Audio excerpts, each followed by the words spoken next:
A warm July night in the Steel City. Temperature right now 85 degrees as we're getting set for the 65th renewal of baseball's All-Star Game. The fourth time the city of Pittsburgh has played host, the first two times at Old Forbes Field.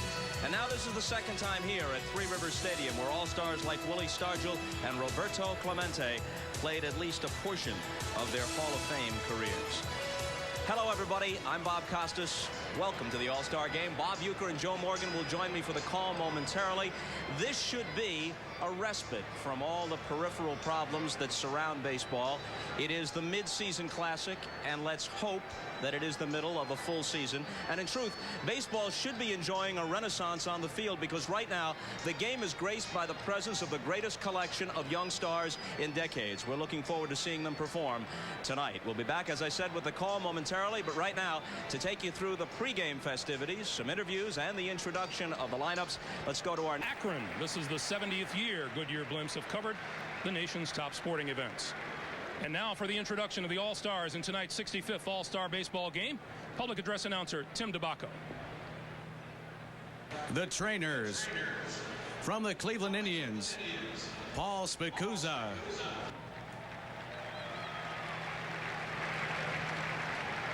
From the Milwaukee Brewers, John Adam.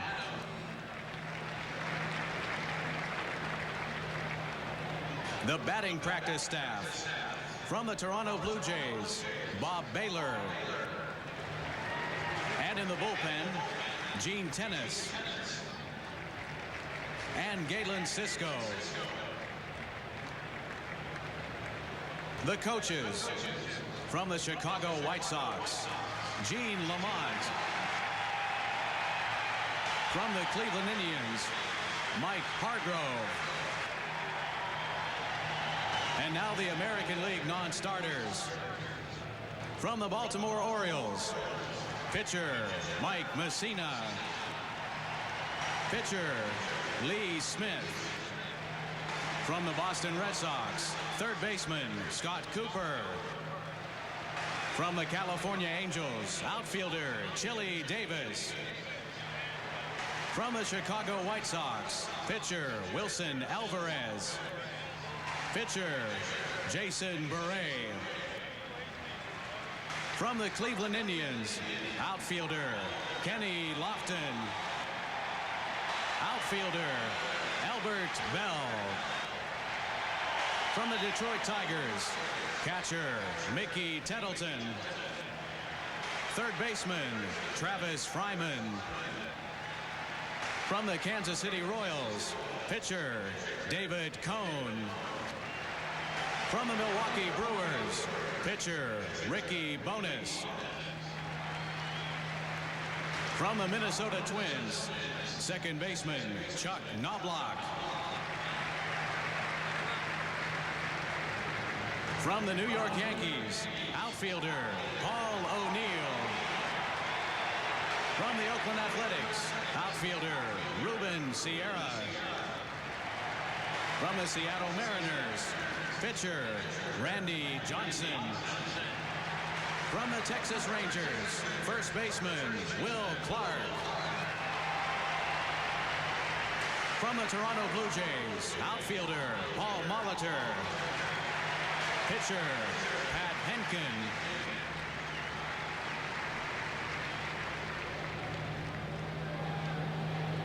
And now, tonight's starting lineup for the American League. First, the manager of the American League, from the world champion Toronto Blue Jays, Cito Gaston.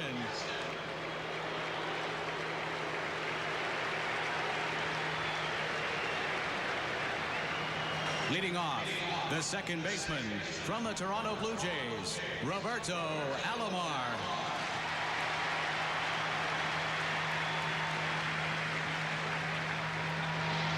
Batting second, the third baseman from the New York Yankees, Wade Boggs.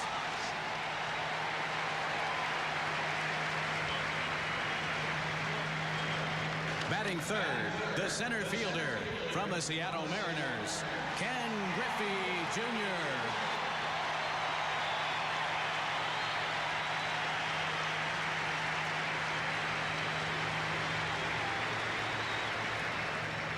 Batting fourth, the first baseman from the Chicago White Sox, Frank Thomas.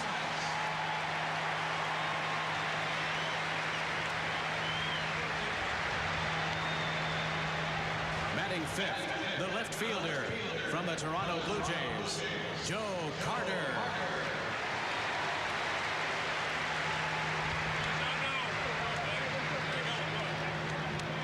Batting sixth, the right fielder from the Minnesota Twins, Kirby Puckett.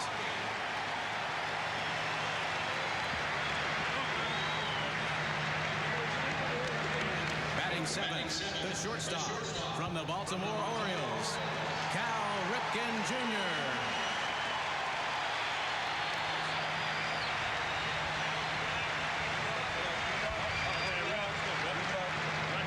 Batting eighth, the catcher from the Texas Rangers, Ivan Rodriguez.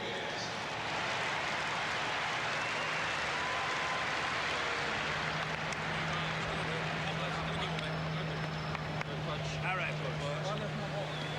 And batting ninth and warming up in the bullpen from the New York Yankees, pitcher Jimmy Key.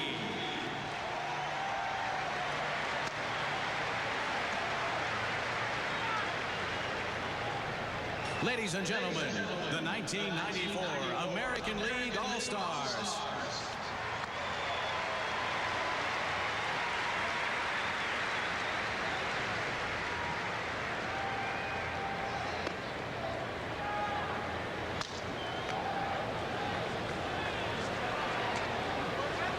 And for the National League,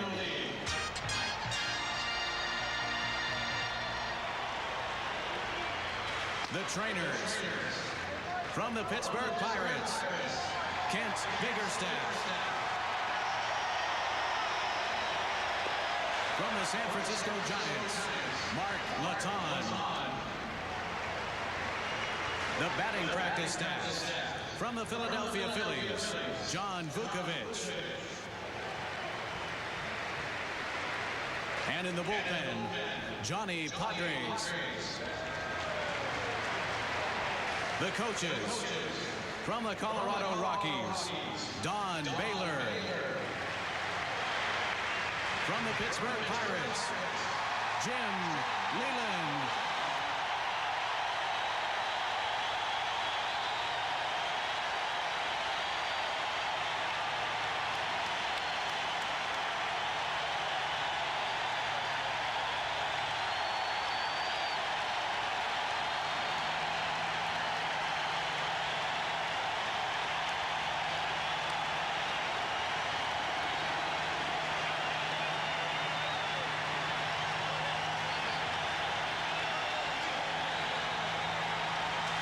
San Francisco Giants, Dusty Baker.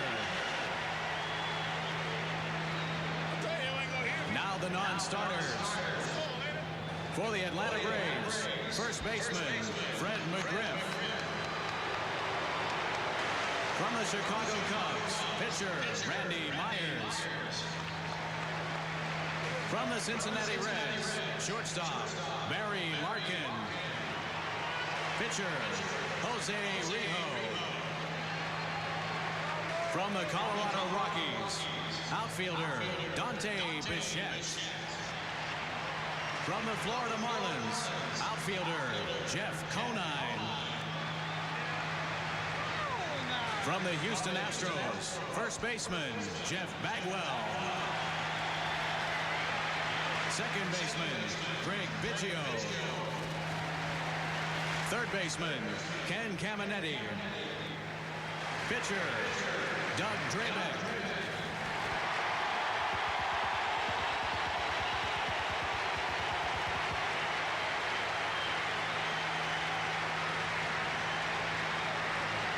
Pitcher, John Hudak. From the Montreal Expos, outfielder, Marquise Grissom.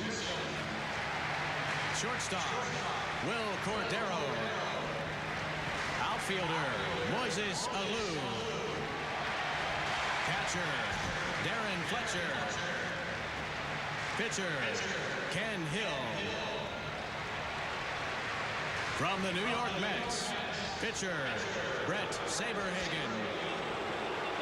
From the Philadelphia Phillies, pitcher Doug Jones. Pitcher Danny Jackson. From the Pittsburgh Pirates, second baseman Carlos Garcia.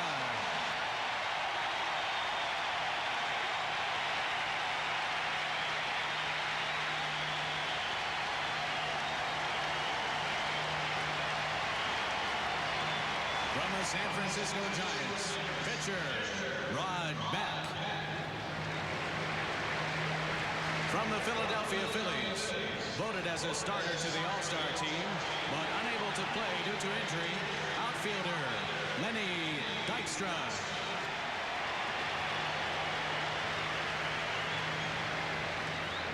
And now, tonight's starting lineup for the National League. First, the manager from the National League champion Philadelphia Phillies, Jim Fregosi.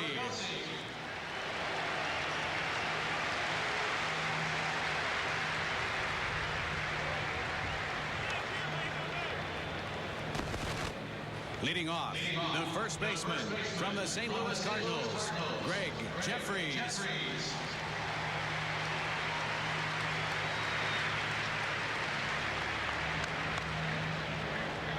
Batting second, the center fielder from the San Diego Padres, Tony Gwynn.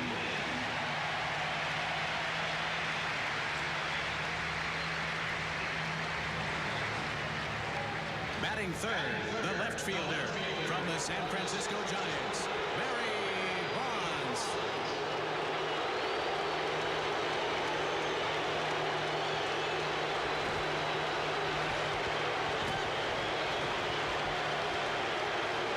Batting fourth, the catcher from the Los Angeles Dodgers, Mike Piazza.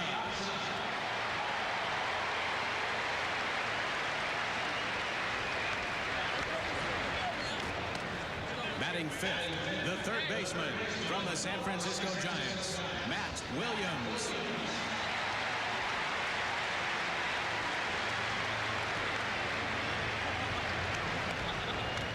Batting sixth, the right fielder from the Atlanta Braves, David Justice.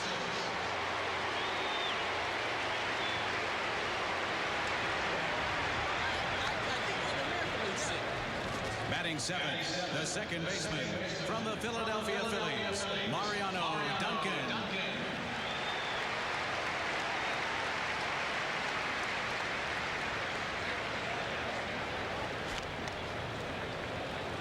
Batting eighth, the shortstop from the St. Louis Cardinals, Ozzie Smith.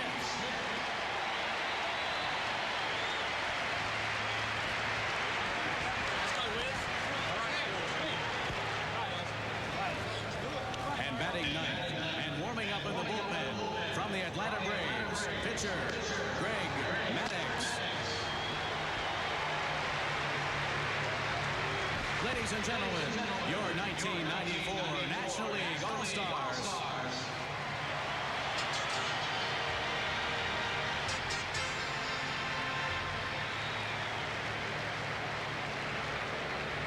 Ladies and gentlemen, we ask you now to please rise.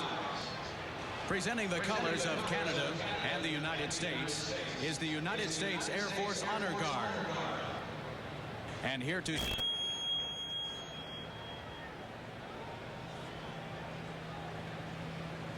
Oh, Canada, terre de nos aïeux, ton front ciel de fleurs glorieux. With glowing hearts we see the rise, the true north strong and free. From far and wide, oh Canada, we stand on guard for thee. God keep our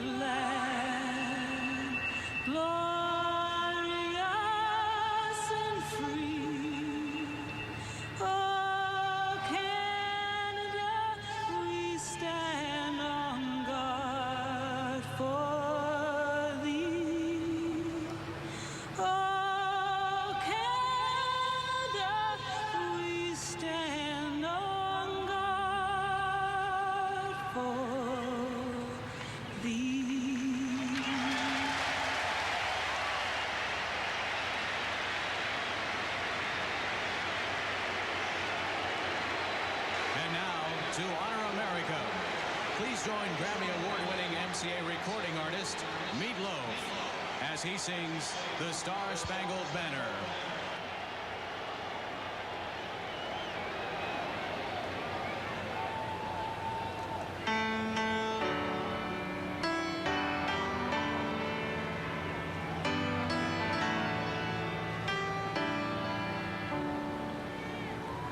Oh, say, can you see by the dawn's early light what so proudly we hailed at the twilight's last gleaming, whose broad stripes and bright stars through the perilous fight o'er the ramparts we who watched were so gallantly streaming, and the rockets ring the bombs bursting in air gave proof through the night that a flag was still there. Oh, sing us that star-spangled banner yet wave o'er the land of the free and the home of the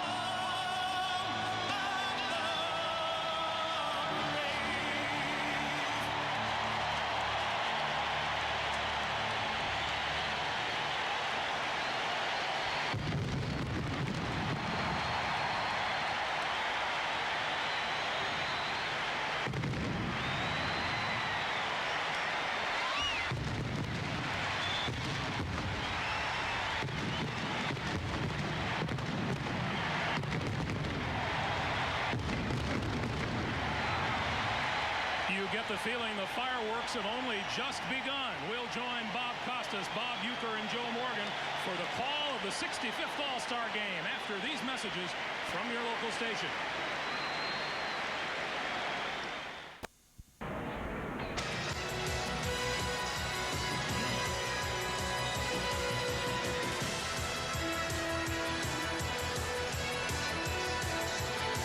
They opened up some of the seats that normally aren't available for baseball for this All-Star Game, increased the capacity by some 10,000, so better than 58,000 are on hand in this sellout crowd tonight for the 65th renewal of the All-Star Game. Welcome back up to the booth, and the first time to say hello to my new partners, Mr. Baseball Bob Uecker and Hall of Famer Joe Morgan, two-time MVP, 10-time selectee to the All-Star Game. Can you offer a memory or two of this game? Well, it would have to be the 1977 game at Yankee Stadium, Bob. I had just returned from viewing the monuments in left field. I led off, I hit a home run, and as I was trotting around the bases, I was thinking to myself, Babe Ruth made this journey quite often. And it was very exciting, and I don't even think I touched the bases. I can't remember that. You see Reggie there leaning disconsolately against the wall. Jim Palmer, by the way, served up the home run pitch. Now, in your case, Uecker, I realize this isn't fair to ask you to narrow it down to a single moment, but an All-Star memory for you? Well, it would have to be 1966 for me, Bob. The St. Louis Cleveland 6 degrees. A typical bad break, a setback for you. What a day. Well, you know, your old mates once were riding an 11-game winning streak. You were part of that. Now the National Leaguers have lost 6 in a row. Your thoughts on that? Well, if you look at this game on paper, the American League should win simply because of their depth and their power. But since we're going to play this game, attitude becomes important. And when I traveled through the clubhouse, the National Leaguers all felt like this was their year.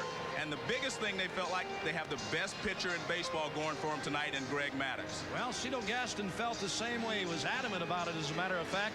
When you're talking about people like Frank Thomas, Ken Griffey, Kirby Puckett, Joe Carter, Cal Ripken Jr., and I think Ivan Rodriguez, one of the really outstanding catchers in all of baseball, Joe. I'm taking the Americans to make it 7 straight, buddy. And here's a look at the American League lineup put together by Cito Gaston and faced tonight by starter Greg Maddux, Roberto Alomar at second base. From the Blue Jays, the Yankees, Wade Boggs at third. Ken Griffey Jr. starts in center field for the 5th consecutive year. Frank Thomas, and we'll tell you about his truly remarkable numbers when he comes to the plate. The White Sox first baseman will hit cleanup. Joe Carter in left, the game-winning home run, of course, in the World Series last year against the Phillies. Kirby Puckett, an all-star perennial, is in right field from the Twins. Cal Ripken Jr. making a record 11th consecutive start at shortstop for the American League. Ivan Rodriguez, the Texas Rangers young catcher, second all-star appearance at age 22. And Jimmy Key from the Yankees, with a record of 13-2, will pitch. Spry, this might be his last all-star game, so he seized the moment. The trademark flip when he hit the diamond at Three Rivers. Do it, Wizard. The shadows growing longer for Ozzie Smith at age 39. Roberto Alomar stands in, and Maddux starts him with a strike. How appropriate that the first hitter in this all-star game should hail from Puerto Rico, the homeland of the great Roberto Clemente. They dedicated a statue to him outside Three Rivers earlier this week. The 0-1 pitch. Moves him back 1-1. The plate umpire is Paul Runge from the National League. John Shulock of the American League at first. Jerry Lane, National League, at second. Rocky Rowe, American League, at third. Bill Hahn of the National League, left field. Jim Joyce of the Americans, right field. And Alomar drops a bunt, but it rolls foul. Alomar hitting .313. Appearing in his 5th All-Star game, 1 for San Diego, 4 in the American League as a representative of the Blue Jays. Piazza with the sign. Maddux, as usual, ahead on the count. Hit to Ozzie. Easy for the Wizard. 1 down to his Cardinal teammate Greg Jeffers.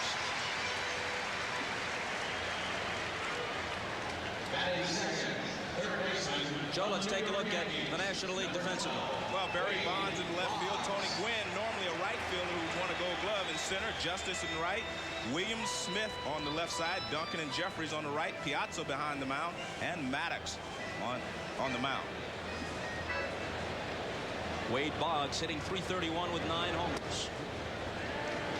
Likes to look at several pitches usually. Takes one at the knees for a strike. This will be the 12th time in a 13-year career that Boggs hits better than 300. Hits this one toward the middle, and Ozzie can't flag it down. Boggs is a .350 hitter in 9 previous All-Star games, and he starts this one with a hit. The fastball from Maddux right down the middle, and Boggs right on it. Hit it in the center. You said a moment ago, Bob, the guy takes pitches left and right, strike 1, strike 2. I don't know if there's a better 2-strike hitter in the game, but he's amongst the best. I guarantee you that. So Boggs at first with 1 down for Ken Griffey Jr. with Frank Thomas on deck.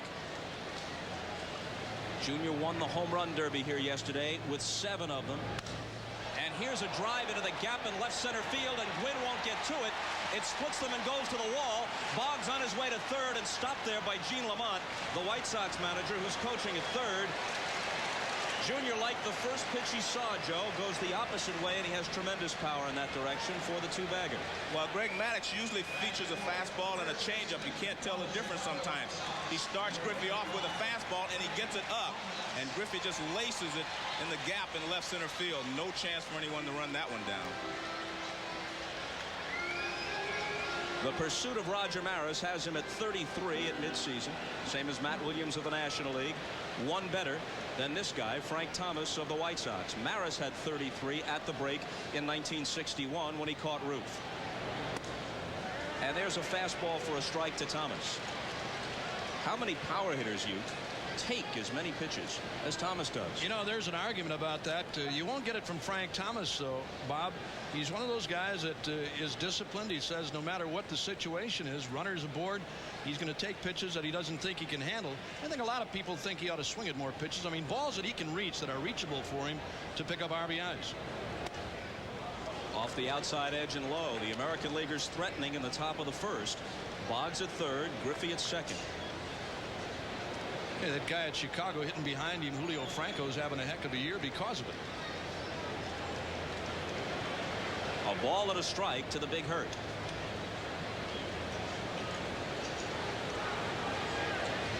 And Maddox steps off and wants to confer with Piazza. That'll give us a chance to put the numbers back up for Frank Thomas.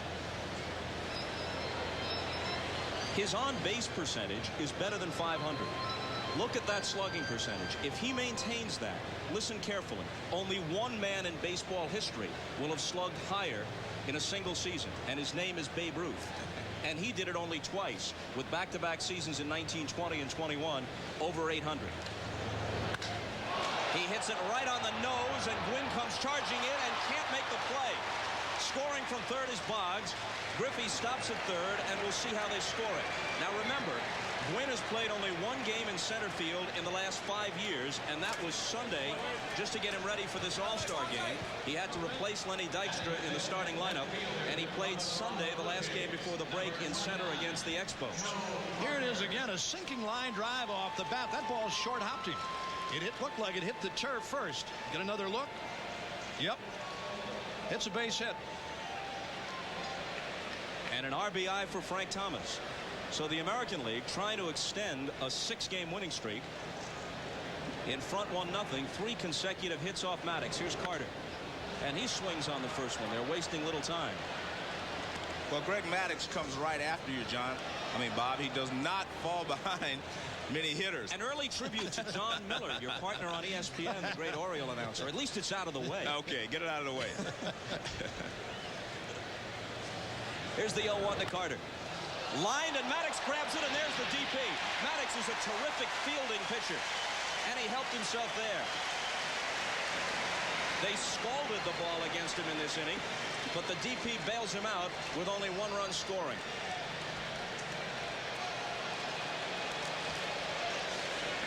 National Leaguers coming up. 94 All-Star Game is brought to you by Budweiser, Beechwood aged for a crisp, clean, classic taste. By MCI, the company that brings you proof positive. And by Oldsmobile and your local Oldsmobile retailers.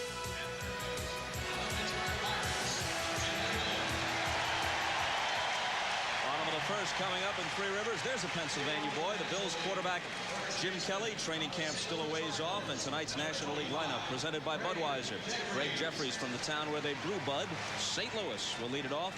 Gwynn, Bonds, Piazza to follow. Williams, Justice, Duncan, Smith, and the pitcher Maddox, the 4-time Gold Glove award-winning Maddox, who got himself out of a tough first inning by starting the line drive DP.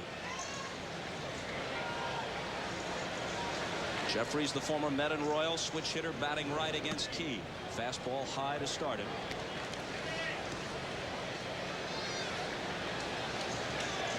Jeffries averaged 5th best in the National League. Hit .342 in his first season as a Cardinal in '93.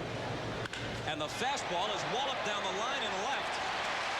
1 hop off the wall. Carter to play the carom. Jeffries with a leadoff double. You got 2 guys starting who are prime Cy Young Award candidates, but this one looks like a candidate for a slugfest. Well, again, Joe talked earlier about the high fastballs from Maddox. This is a high fastball from Jimmy Key right down Main Street, and Jeffries right on it. Carter, no chance to play this ball. Off the wall, it's an easy double for Jeffries. Tying run at second. For Tony Gwynn, whose .383 average leads the National League, ties him with Frank Thomas for the Major League's best. And he takes a strike at the knees. 4-time batting titleist. This will be the 12th consecutive year he's top 300, longest streak in the National League since Musial did it 16 straight times.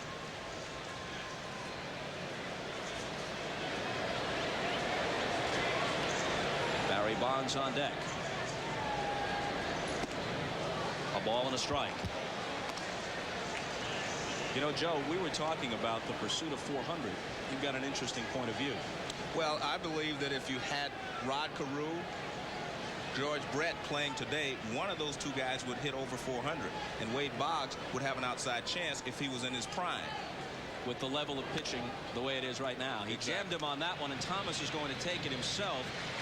But Jeffries advances to third with 1 out. Met there by the Pirate manager, Jim Leland, who got a rousing ovation from the hometown fans. He's coaching at third base for Jim Fregosi.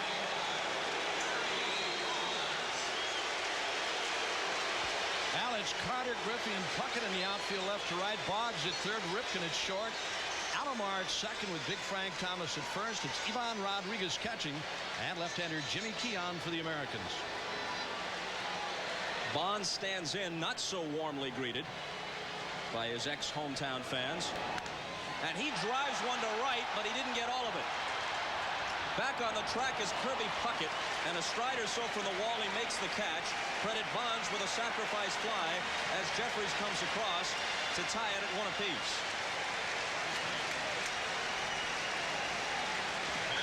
Well, both of these pitches are very similar.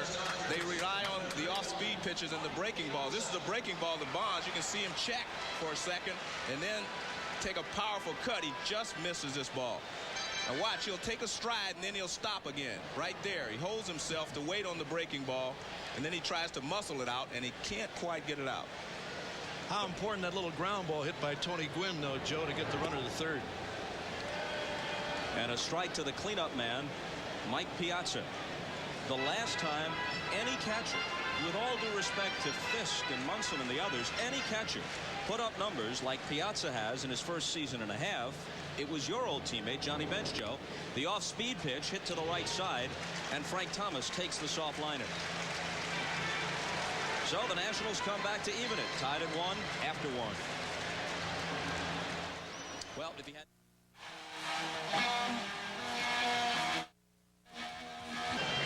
It'll be Puckett, Ripken, and Rodriguez to face Greg Maddux as we start the second. Score tied at one, and a strike from Maddux. He's 28 years old. Great command of all of his pitches. Cut fastball, slider, the circle change with drop action. He'll throw any of them at any point on the count. Kirby swings and misses.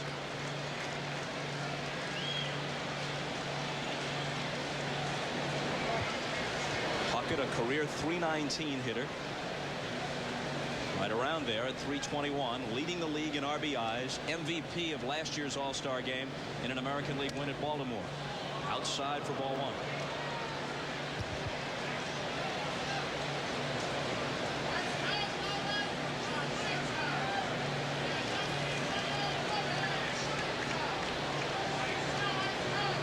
Maddux works 1 and 2.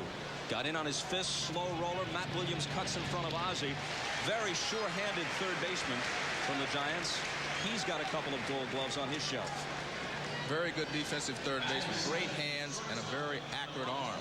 And when Greg Maddux gets ahead of you, very rarely do you get a pitch to hit. Now this is Matt Williams charging. Throws on the run, very accurate.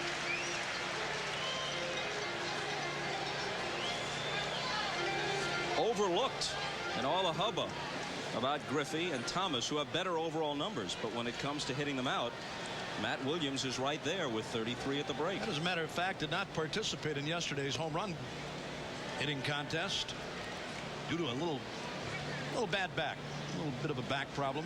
Declined, but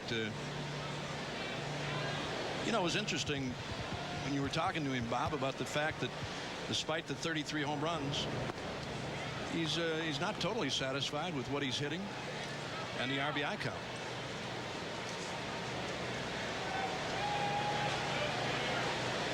Ripken wasn't satisfied with what he was doing last year at this time. 229 at the break, although he started in his home park of Camden Yards. Cuts and misses. But this year he's up to 306. And he is now 147 games behind Lou Gehrig's once unassailable mark of 2,130 consecutive games played, assuming no strike, which is a huge assumption. He could break it in late June of next season. The 1-2 pitch. You know, we take it for granted like he's in the home stretch. A piece of cake, 147 games. Maybe for him, but there are only 3 players active in the major leagues right now with a streak as long as 147 to put in perspective what this guy has done.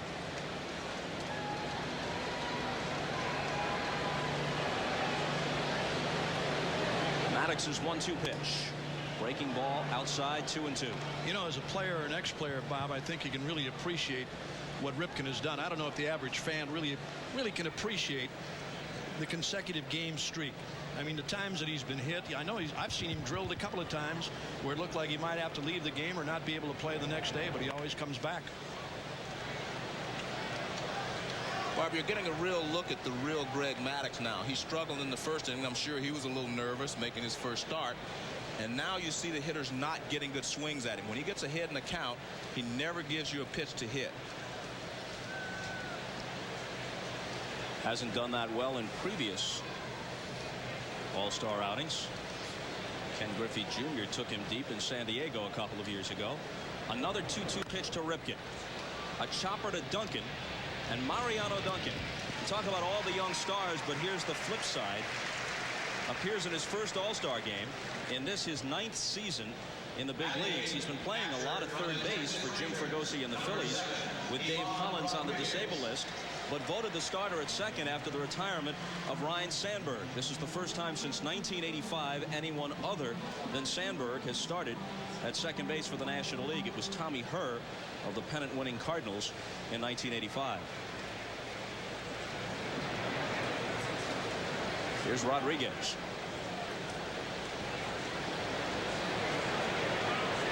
Two out, nobody on, and a swing and a miss. Well, I tell you, I love watching this kid catch, Bob. He's one of the best throwers I've ever seen. Runners don't take liberties with this guy, and I'm not talking only about stealing bases. He loves to throw to any base, any situation. He'll try to pick you off. Loves to throw. We can see the numbers, including the fact that he's thrown out almost half of would-be base stealers, which is a terrific percentage. But how good a handler of pitchers is he? Calling a game. I think he's very good. I really do. Here's a breaking ball fouled off. He's a strong kid. He's going to get better. He's only 22 years old, but you know, to put him on a club like the Texas Rangers, they've got tremendous power, pitching staff, so they lead the West. But I'll tell you, ever since I saw this kid his first game in the big leagues, liked his action, good behind the plate. As I said, he loves to throw. And he takes a fastball high. Jimmy Key is scheduled to work only 2 innings, so if Rodriguez doesn't reach, Key won't bat. But no DH in this game, taking place in a National League park. So Key, who has never had a regular season at bat his whole career in the American League, is on deck.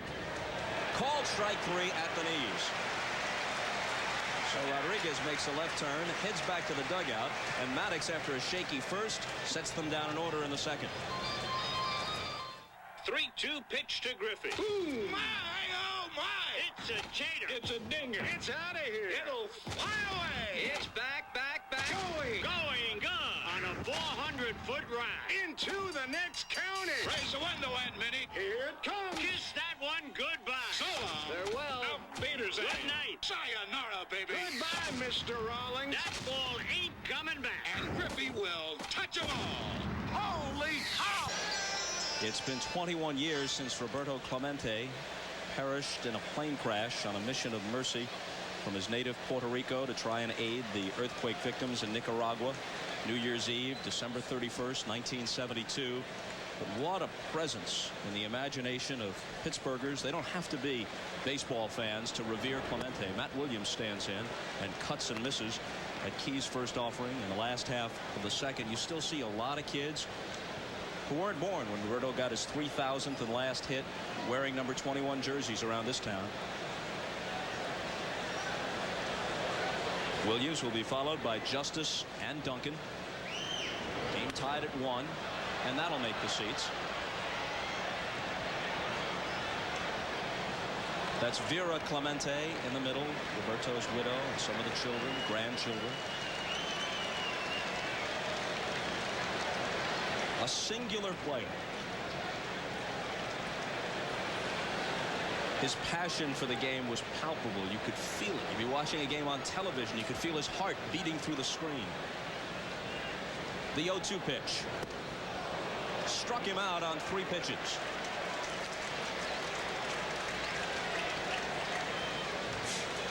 Well, both these pitchers use the off-speed pitches to keep the hitters off balance. He wasn't fooled by the break of the ball there. He's fooled by the speed. And watch, it's a slow curveball. He tries to wait on it, can't wait. Good pitch there by Jimmy Key. Talk about the ultimate craftsman.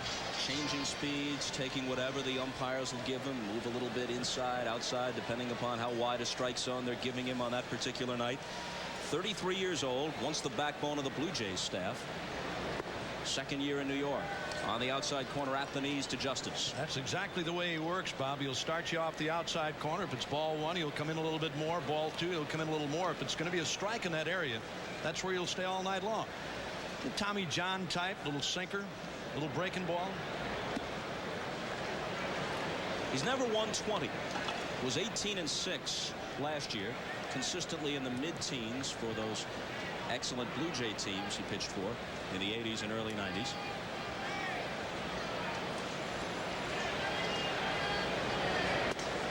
And another strike to Justice, 1-2. That's what you're talking about right there, Bob. Just a little bit above the knees. David Cohn of the Royals will follow him to the mound. A starter can work 3 innings, but Cito says he'll use Jimmy Key only 2. On the other hand, Jim Fregosi told us Greg Maddux would work the full 3 unless he came to bat before that. So the National Leaguers would have to put 2 men on for Maddox's spot to come up, and in that case Fregosi would hit for him. And either next inning or the one after, Ken Hill of Montreal will follow him. Justice trying to wait on that one, but he just lofts a soft fly ball to Ken Griffey Jr. in center.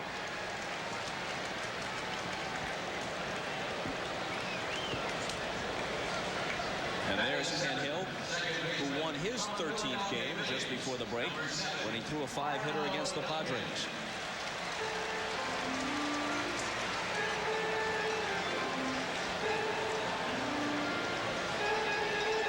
Two down, nobody on. Mariano Duncan.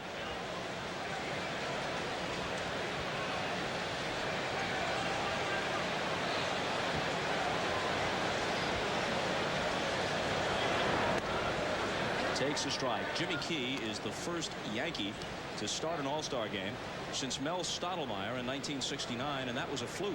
The game was scheduled for a Tuesday night in Washington, rained out. Denny McClain. That ball hit back to third. Wade Boggs, long throw. Frank Thomas, terrific play to come up with it. And we will tell you of Denny McClain's exploits when we come back. That's a beauty right here. Throws from foul territory, and Thomas does a split to record the out.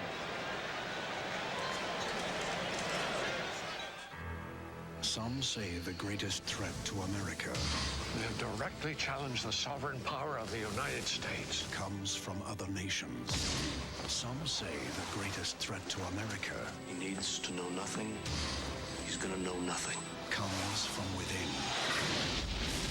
Why was I left out of it? You see everything in black and white. Not black and white, right or wrong. I'm afraid if I dig any deeper, no one's gonna like what I find. Watch your back, Jack. From the makers of The Hunt for Red October and Patriot Games. There are troops, Jack. I didn't know that. You know I didn't know that. Harrison Ford. I will not let you dishonor their memories by telling me you had nothing to do with it. How dare you bark at me? I am the President of the United States. How dare you, sir?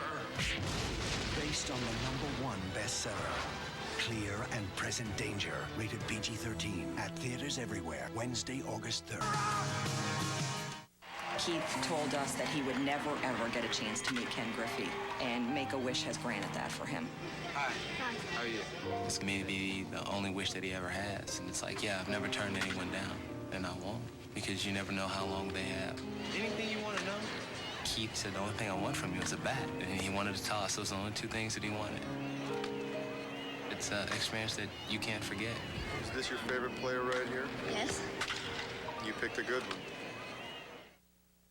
What a week on The Tonight Show. Jay scores with Jamie Lee Curtis, Hulk Hogan, Garth Brooks, Tony Bennett, and Arnold Schwarzenegger. And it all starts tonight. The 1994 All-Star Game is brought to you by Budweiser, Beechwood aged for a crisp, clean, classic taste.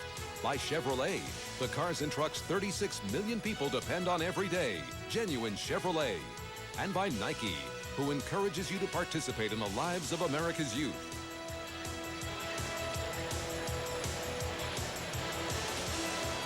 One run on 3 hits for the Americans. 1 run on a lone hit for the Nationals. Maddox will work the full 3 if he can get through this inning. Paul Molitor pinch hits, batting for Jimmy Key, and that's his 1 swing of the night because he won't play the field. So Paul Molitor grounds out to Greg Jeffries unassisted to start the 3rd, and we go down to the American League dugout where we're joined by Hannah Storm. Hannah. Hi, Bob. Well, Jimmy, how was it out there? You said you didn't know what to expect when you went out. Well, it wasn't quite as bad as I thought, but you know, I was just trying to throw the ball over the plate and get it over with, and they hit 6 balls at people, and I was able to get 6 outs and only gave up the 1 run, so it wasn't that bad. What was the highlight for you? I think probably the last out I got to get it over with, and now I can move on with the regular season. We talked about the fact that when you were a kid, you never envisioned being in an all-star game because you didn't think that you would be here. But now that you look back on it, will you treasure this later? Yes, I will. You know, once my career's over, this is definitely something I'll look back on as one of the highlights of my career. Good luck to you and the Yankees in the second half. Bob? Well, Hannah, Mariano Duncan stayed with that one. And from what would be the outfield grass on a natural surface field, he throws Robbie Alomar out. Well, Mariano Duncan's a very good second baseman. Not so good at 3rd, but he's good at 2nd. Knocks the ball down. At 2nd, you can do this. Knock it down, pick him up, and throw him out. And again, he's very deep. Just blocks the ball, gets a good hop off the AstroTurf, and he's able to throw Roberto Alomar out.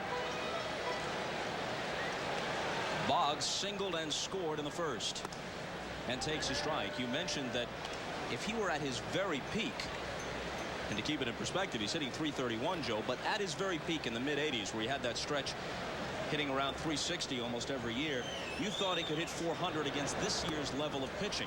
In fact, he hit .401 in a 162-game stretch from mid-1985 to mid-1986. I believe both Boggs, Brett, and of course Rod Carew, all 3 could probably do that. And I no doubt in my mind that Carew could hit .400 with the pitching as it is today. I think he's a little more scientific hitter than the other 2. And Tony Gwynn hit .399 from last July 1st to this June 30th. So in the vicinity. 2-2. What about that guy at first base tonight for the Americans, Joe? We talked about him yesterday, too.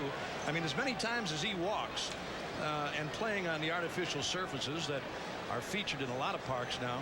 I mean, watching that guy day in and day out, you'd think he'd have to be included in that trio also. A called strike 3 finishes Boggs. Tough start for Maddox, but he works 2 perfect innings to close. So Greg Gumbel debuts this September as host of NFL Live. We've got a new pitcher as we move to the bottom of the 3rd, David Cohn for the American League. And he's going to face Ozzie Smith to start it. And before Ozzie steps in, let's hear what his counterpart at shortstop, the Orioles' Cal Ripken, says about the Wizard. I'm very envious because I'm a big, cumbersome type of person, and I have to really rely on my positioning to cover this ground. Here he is as someone that is very graceful and quick, and he stands right in the middle saying, if it's a left-hand hitter or a right-hand hitter, I can catch that, I can catch this, I can make all the plays. So I enjoy watching all the different types of shortstops, and most of the time I'm envious of their abilities. He's the one I think everyone's envious of. Ripken had a year once where he made only 3 errors, and that's the record. Ozzie jumps on the first pitch, and a meek fly ball to center field that Ken Griffey Jr. takes care of. Ozzie defined the position for a generation, though. 13 Gold Gloves, and his election this year, when Barry Larkin is really the superior player at this point, Ozzie 39 years old, is kind of in the category of a Lifetime Achievement Award, but he deserves it. You know, the first time I went into St. Louis with the Brewers, Bob, in the '82 series, and saw this guy come out of the dugout and do that flip going to shortstop and drove the fans crazy in St. Louis. I mean, it was a big part of their win. This guy's really something, and to watch him do it here tonight, again, I tried it earlier during batting practice. No good. Does that hurt? He'll be 40 the day after Christmas. Best guess is 1 more year. And then retirement, 5 years later, Cooperstown. Bagwell bats for Maddox. There are 3 players in this game. Bagwell from the Astros is at the plate now. Albert Bell from the Indians, whom we'll see later, and Frank Thomas of the White Sox, who have legitimate shots at the Triple Crown, which hasn't been won in either league since Carl Yastrzemski of the Red Sox in '67. Well, the problem is they have to beat each other out. In the American League, both Bell and, of course, Thomas.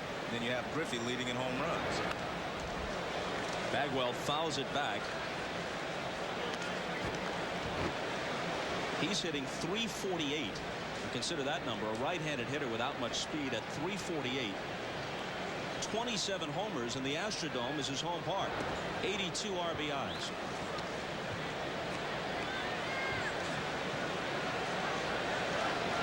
Started out as the property of the Red Sox.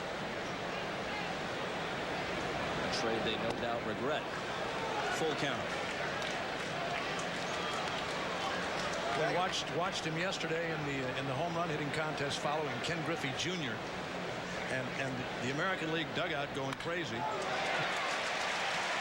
And a pinch single for him here with 1 out in the 3rd. After Griffey hit about 6 balls in the upper deck, Bagwell came on and tried to duplicate to left. There was no chance, Joe.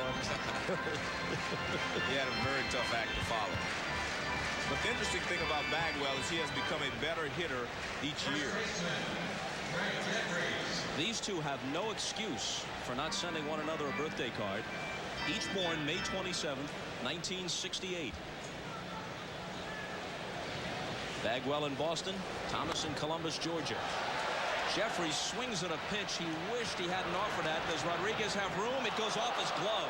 He wasn't sure. Remember, he's an American leaguer, unfamiliar with this park, perhaps not sure where the lip of the dugout was or the fence, and he kind of stabbed at that ball at the last minute. Well, he's at his own dugout, Bob. He should have gotten a little more help there, but he had a lot more room than he thought. He was right near the camera area down there. He jumped up. Really didn't have to jump.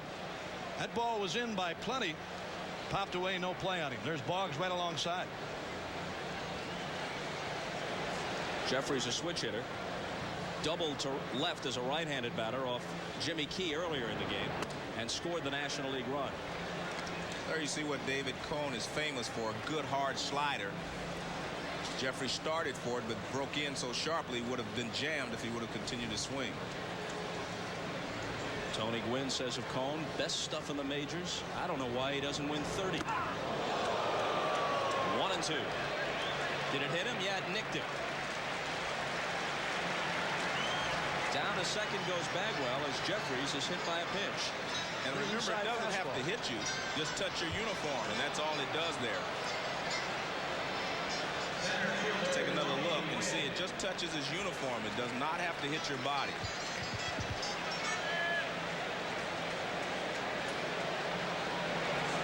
And now with a runner at second, Rodriguez to talk it over with Cone. They feel a lot better on the uniform than they do in the ribs, Joe. No doubt. We were talking earlier about it. The fact that here it is again. Little inside fastball, an 0-2 pitch from Cone. And not a bad pitch at all. Not a bad zone. He just nicked the uniform of Jeffries. But he hit him. Gwynn grounded out his first time. Takes a fastball high. This may be Gwynn's best year overall because he's driving in runs. He has 49 runs batted in, which is a lot for him. He probably surpassed his career high this year. He's the only Padre on the team, but there are 6 former Padres combined in the game, the most of any team, which makes a statement about the state of their franchise. He's ahead 2-0, and that's when he's most dangerous.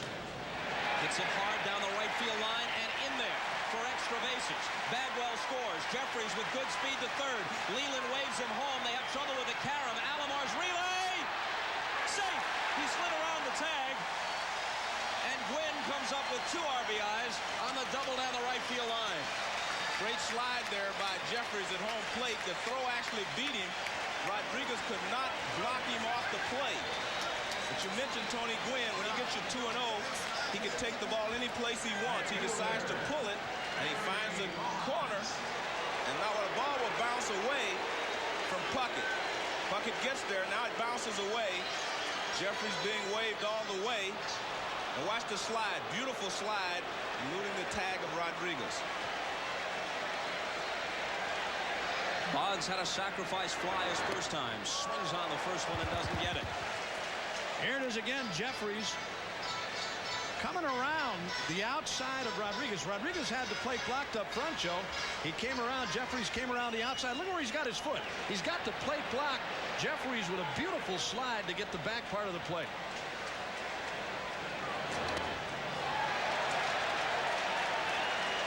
There's that devastating slider from Cone.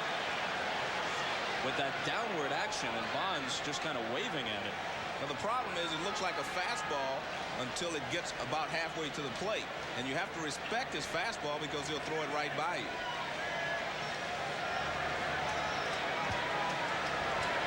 Win at second, one out. National League leads it 3-1. There goes the bat, and there goes Bonds back to the dugout, made to look foolish by David Cone. And the fans here get on him. In contrast to Drabek, a former Pirates Cy Young Award winner who left to go to Houston as a free agent, Bonds did the same after winning 2 of his 3 MVP awards wearing a Pirate uniform, and they booed him mercilessly during the introductions. Well, this looks more like a curveball. You can see the spin on it, a little more downward action, but just as effective as the 2 hard sliders to Bond.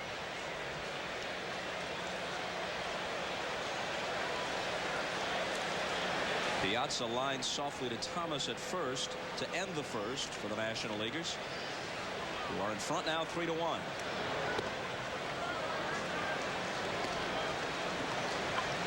Here's Bonds again, a devastating breaking ball that time. There goes the bat into the dugout.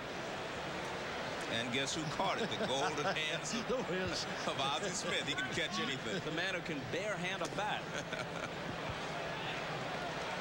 1-1. Bonds, of course, MVP 3 times in a 4-year span and might have won it. The 1 year he didn't when Terry Pendleton got it for the Braves. Great year for Pendleton, but you could have made a case for Bonds. Piazza serves one into left center field. Didn't hit it all that hard, but in a good spot. He's got an RBI as Gwynn comes across.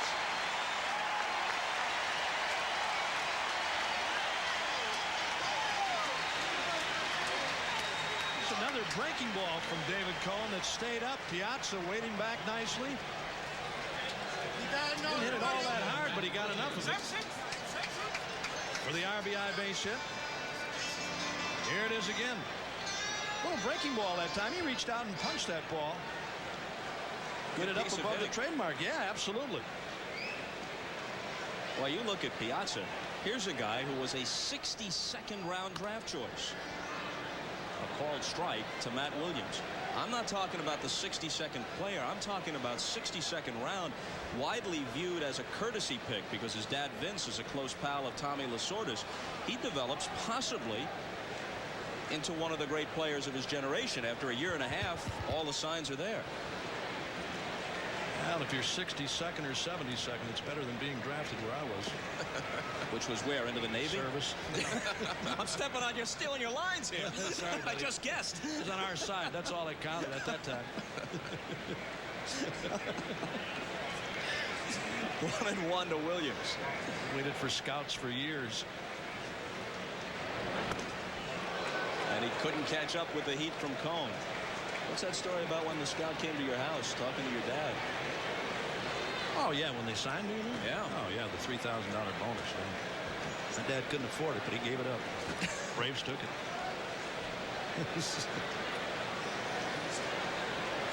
It was great to be signed. That's all that mattered. I'll tell you, David Cone will give you some very uncomfortable at-bats, especially if you're not used to looking at him. But they punch 3 across. Back after this from your local station. Yes.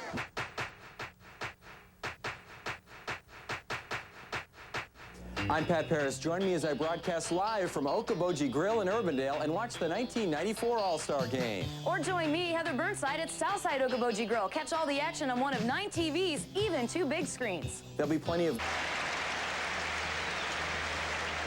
You will see a different pitcher from Maddox in Hill.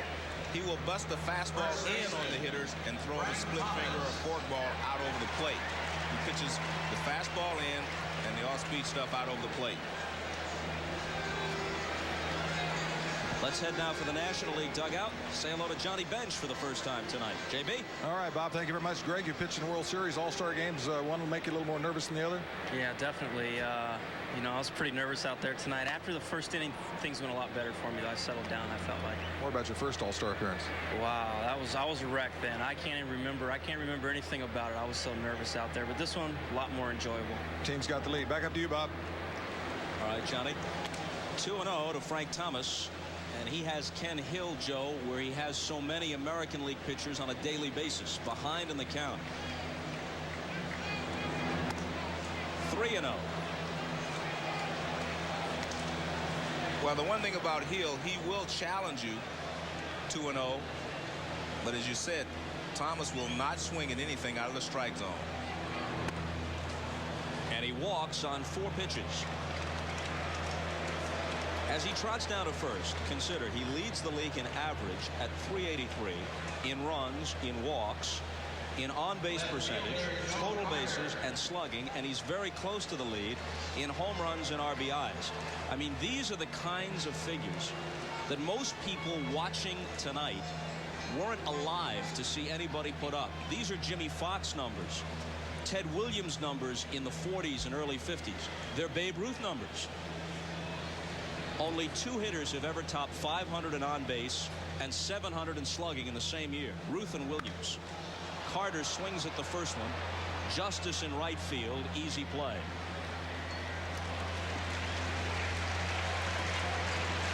Well, you know, when you talk to this guy too, Bob, and about the walks and not swinging at pitches that are pretty close to the strike zone. I mean, he tells you he's going to stay disciplined the way he is. He'd rather take the walk. But on the other hand, when you've got runners aboard, you got a guy at second, a guy at third, where a long fly ball might get him in. I mean, .383 is outstanding. It's great. Slugging percentage .795, .515 on base.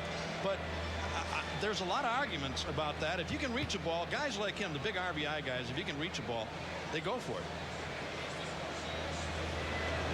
Here's a completely different sort of hitter, Kirby Puckett. You got to try to walk Kirby, and he attributes that free swinging style to playing stickball in Chicago as a kid. The box on the brick wall was painted with a huge strike zone, and he's a little guy, at least in terms of height. Had to flail away. I always liked Dick Allen's theory on hitting. He was here yesterday for the Upper Deck Heroes game. Dick Allen always said if he could reach a ball, he thought it was a strike. 9th All-Star game in a row for Kirby. Short lead by Thomas at first base, and a called strike. Joe, you were that kind of a hitter. I had to be patient, though, Bob. I couldn't go out of the strike zone. If I went out of the strike zone, it was an out. I wasn't strong as Frank Thomas and some of the big hitters. And Puckett fouls it off. I mean, you look at this guy, Frank Thomas, and I do not want to overstate it. Just look at the physique on the guy. He was a tight end at Auburn, football teammate of Bo Jackson. The word awesome is overused. What other word would you use about this guy? He's just eye-popping.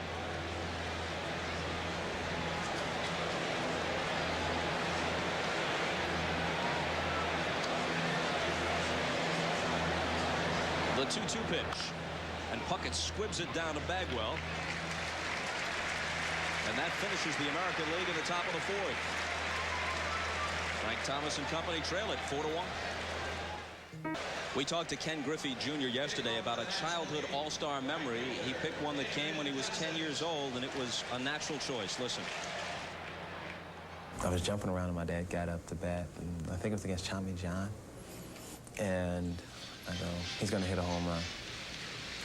And I ran downstairs, and I ran back upstairs and grabbed my bat, and he swung and hit it. I go, there it goes.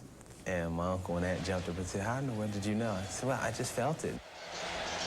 Well, Bobby must have felt it because Tommy John threw a super sinker, and it was very hard for a left-hander to hit that ball in the air. Justice starts it, and Cone starts him with a strike on the outside corner. You played with Griffey Sr. and probably saw Griffey Jr. around the ballpark as a kid a lot, right? There were a lot of great young players in that clubhouse that are in the major leagues now. saw Ken Griffey Jr., Hal McRae's son Brian, Eduardo Perez, Pete Rose Jr., a lot of players who went on, Pedro Borbon's son, a lot of players are now going to be in the major leagues in the next couple of years. Justice bounces one foul toward Thomas. Senior very different in terms of his build, 5'11", stocky. Junior much lankier, has a more natural home run swing. Senior never hit more than 21 in a season. One of the things that I'm bothered by, Bob, is that because of the exploits of their sons, Bobby Bond has been overshadowed, and so has Ken Griffey Sr. Ken Griffey Sr. was a much better player than he's ever given credit for. He's a great outfielder, very accurate, and a very good defensive player, a lot of speed. I believe that he is much faster than Ken Griffey Jr. He's a better base stealer. He wasn't better defensively. And Bonds is the same situation. His father was a great player. You know, Griffey a lot of times, Joe, has been accused of lackadaisical play in center field. And he really doesn't. He's just got that loping stride. He knows at the crack of the bat where the ball is going. The other guy, too, in Toronto, Devon White, who, as we've seen many times, balls are hit out there that you think are in the gaps or are going to go out of the ballpark, and he's got that little cruising gait, and he gets there very easily, and both in the same situation. Wade Boggs had Justice played well off the line at third, and it turns into an easy play for him. Folks, beginning August 7th, NBC Sports brings you the World Championship of Basketball. Dream Team 2 will take the floor. Led by Shaq and Alonzo Mourning, Reggie Miller will be there. They're on a quest to bring home the gold and the world title. The World Championship of Basketball begins August 7th on NBC. Carlos Garcia stands in. Kid is really a natural shortstop with a great arm, but they have Jay Bell, an all-star last year for the Pirates, so he's at second base these days. Chopper towards short. Ripken glides left and tosses him out. The rule is every team has to be represented. Garcia, a fine young player, probably doesn't have the numbers that some others who were left home have put together in the first half of the year, but every team has to have at least one player. And of course, you're never going to have a city host the game and not include somebody from their club. I think that's fair.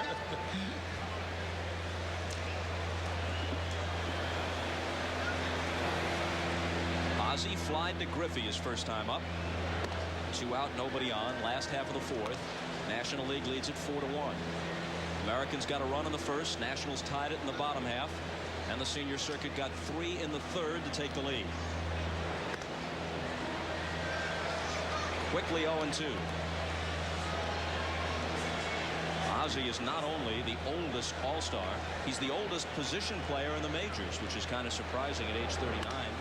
Reaches for that one and hits it softly into right for a base hit.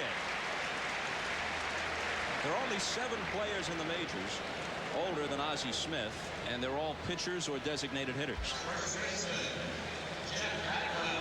A little breaking ball that time. An 0-2 breaking ball from David Cohen up about belt high and Ozzie Smith. Nice, easy swing. Nothing but hands.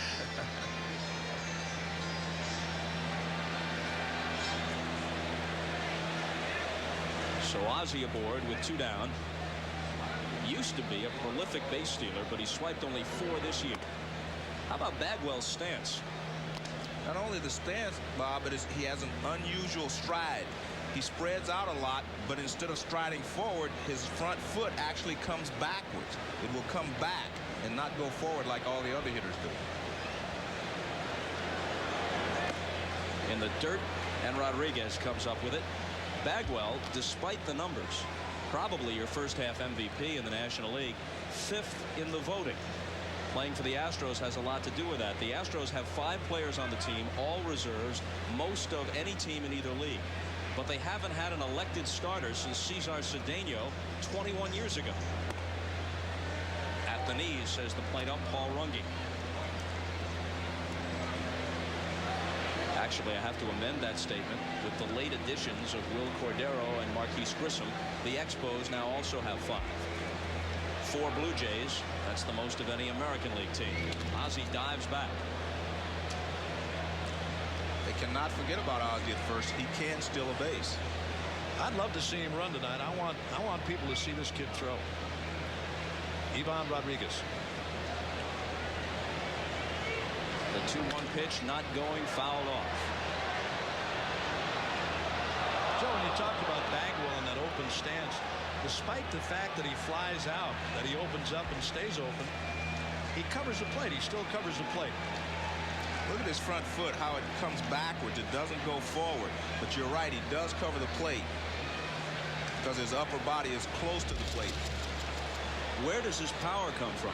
Well, his power comes from his upper body strength, and he really throws his hips open. He uses his hips to help generate bat speed, but his upper body is very strong. The 2-2 pitch, Cone dropped down on him and strikes him out. Third strikeout for Cone. 4-1 National League. The 1994 All-Star Game is brought to you by Buick and your local Buick dealers.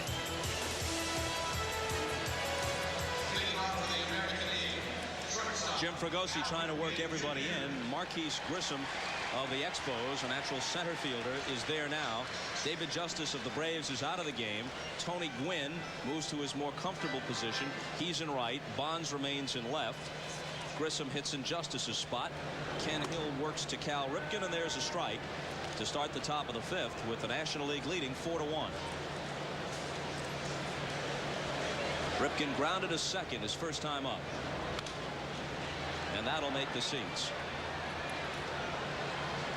You know, earlier, Bob, you were talking about Denny McLain. Somebody hit a ball and we got interrupted. You had a Denny McLain story you were going to tell. I'm not sure it's worth it 3 innings later, but we might as well dot all the I's and cross all the T's after this next pitch to Ripken.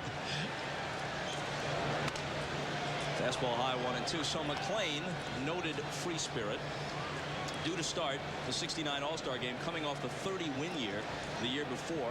He would win consecutive Cy Young awards. The game is rained out.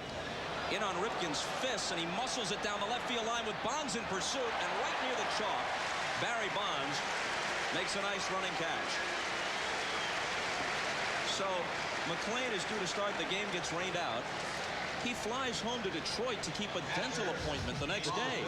Blows the start, and Mel Stottlemyre has to go, but he comes back, gets there in the second inning, and comes into the game in the fourth. And the teeth hurt all the worse. They were throbbing when Willie McCovey went deep on him right away.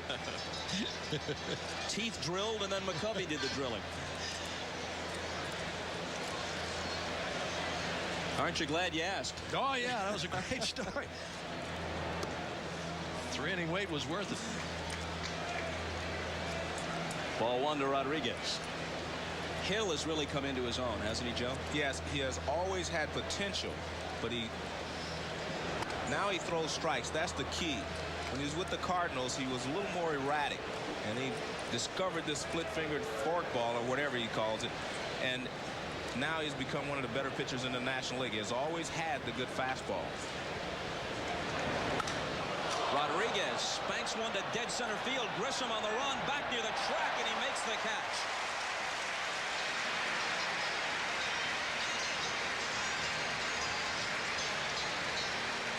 Well, 2 good plays in the outfield for the National League here in the fifth. Here it is again. Grissom going back on the drive off the bat of Rodriguez. He made it look rather easy. High fastball that Rodriguez got into. You think Gwynn makes that catch, Joe? Well, he may have made that one, but the first ball that was missed by Gwynn, I believe Grissom would have caught because he's a natural center fielder. He caught that one because he'd been playing a lot deeper. And the play by Bonds on the hitter before it. Those are the 2 best left fielders and center fielders in the National League right now. Chili Davis now will pinch hit for Cone. Randy Johnson is warming up. He swings on the first one, and he's thrown out. So Hill sets them down in order in the fifth. Nationals cling to a 4-1 lead. Back to Three Rivers Stadium in Pittsburgh for the 65th annual All-Star Game. Hannah Storm along with David Cone, uncharacteristically allowing 3 runs in the third. What happened out there? Somebody's got to be the GOAT. I guess it's going to be me. I hope we can come back and score some runs so I'm not the story. Well, you got some power on this bench. They might take care of you. One highlight, though, or sure to make all the highlights tonight, Barry Bonds losing his bat on your curveball. When's the last time that happened? I haven't seen that in a while. He's a tough hitter. He's gotten me a few times in the National League. I just got some pitches up, and that's a good lineup over there. Everybody's talking about this American League, but that National League's a good lineup also. All right, David, good luck in the second half. Bob? Thanks, Anna. Here's Mike Messina in the game, and Messina is the way he prefers to have it pronounced. All the controversy last year in his home park of Camden Yards. He's warming up in the 9th inning. Cito Gaston doesn't use him. Ahead 9-3, and the hometown fans weren't the least bit pleased. And Messina actually nursed a grudge about it for a while, and they tried to put it behind them now. He had warmed up earlier, sat down, then Randy Johnson began throwing, and he's still tossing in the bullpen. So Messina becomes the 3rd American League pitcher. Cito has done a smart thing from the American League bench. His first 2 pinch hitters have been Molitor and Davis, the 2 DHs who couldn't play the field. Hit hard and passed Leland in the third base coach's box, so he got them out of the way early before the strategy shapes up late in the game when you might want to make switches that affect your defense. Now, Molitor, as you said, Bob, used early, hit the first pitch. I don't think he was in the game more than 3 minutes. This is the Rockies' Dante Bichette with an 0-2 count. And he pops one softly into left, but Carter was playing deep, and he can't get there. So a pinch single for Bichette.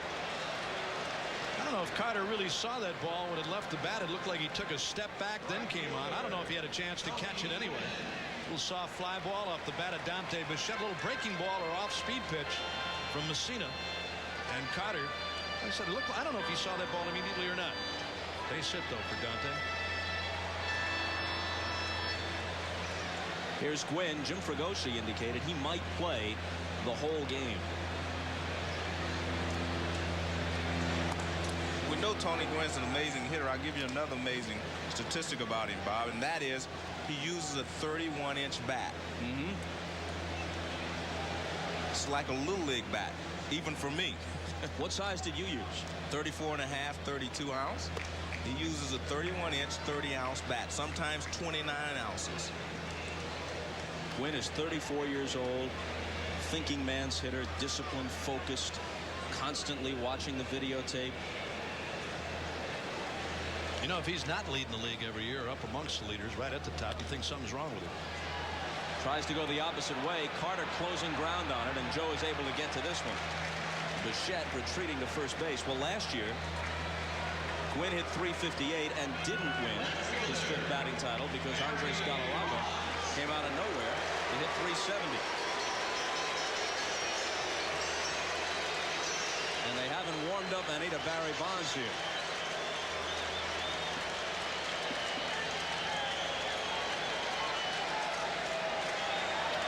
Bonds a sac fly that drove Puckett to the wall and right in the 1st. And looked bad fanning against Cone in the 3rd. Messina works to him. There's a strike. You go back a ways with the plate umpire, Paul Runge, don't you, Joe? Yeah, Paul Runge and I were teammates on the Durham Bulls in 1963. Of course, that was before Susan Sarandon came by. We didn't get a chance to meet her, but we were teammates.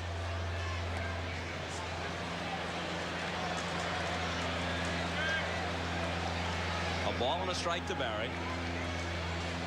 Bichette at first. 1 down, bottom of the 5th. 4-1 National League. They have 6 hits. The Americans have 3. The Americans have won the last 6 straight All-Star games. In there. Hey, Joe, here's a guy that hits baseballs out of sight from time to time. Bonafide home run hitter. It's always amazed me. Not so much amazing. I mean, it shows you don't have to be the big guy, and you don't have to hold a bat down on the knob or have the knob up in your hands to hit home runs. How much hitting surface do you think he has? You talked about Gwynn's bat. How much hitting surface do you think he's got from his hands to the barrel? Well, you're right. He probably has about 30 inches as well.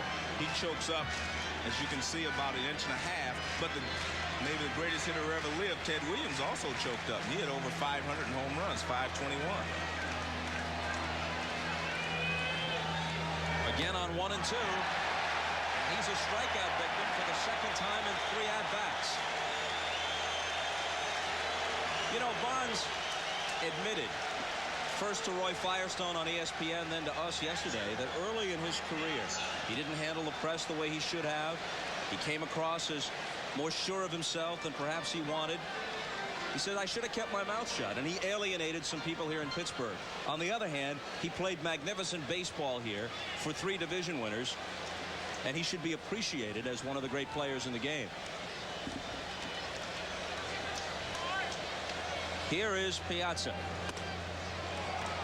Yeah, it takes a big guy to admit that too, Bob. And yesterday in talking with him, I mean, there's cases where these guys come to the big leagues at 19 and 20 and 21 years old, and it is a problem for them. I mean, they're free spirits, not that much responsibility wise, and you're making a lot of money, and you really don't have to do a lot of things. Once you're here and you're established a couple of years and established the way he has established himself, it does become a problem because you're bugged by the media all the time. They want you constantly, and if you don't do things from time to time, you get a bad rap.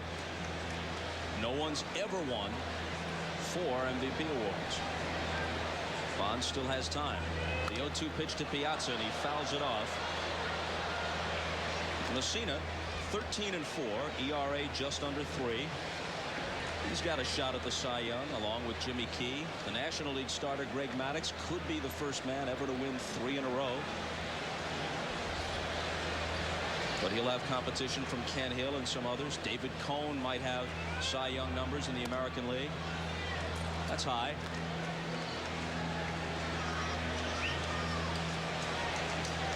Cone gave up 3 runs, but he also struck out 3 in 2 innings of work. That slider was biting most of the time. Most of the time, yeah. He got a couple of breaking balls up that hurt him. Tried to wait on the off-speed pitch. Wide of first. Frank Thomas to tuck it away. So we've gone through 5. It's still 4-1 National League. Order in the top of the 6th for the American League, and a new pitcher, Doug Drabek. Bad first year after he went to Houston. He's turned it around this time.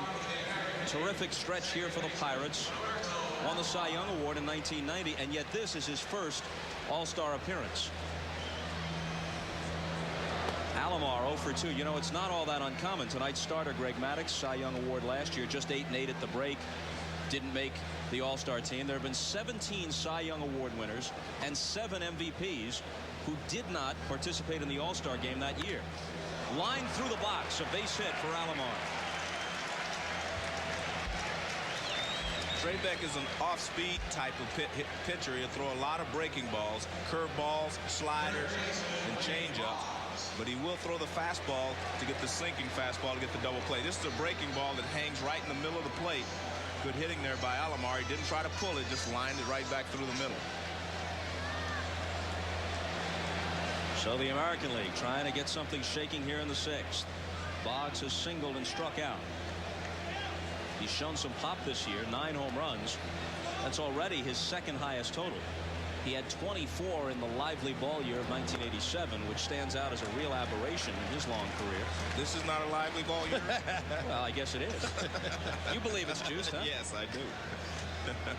Wouldn't you like to grab a bat, that juice ball this year? I'm happy where I am. Alomar bluffs a go, and Boggs takes a strike. Talk about Drabek not making the All-Star team in a Cy Young year.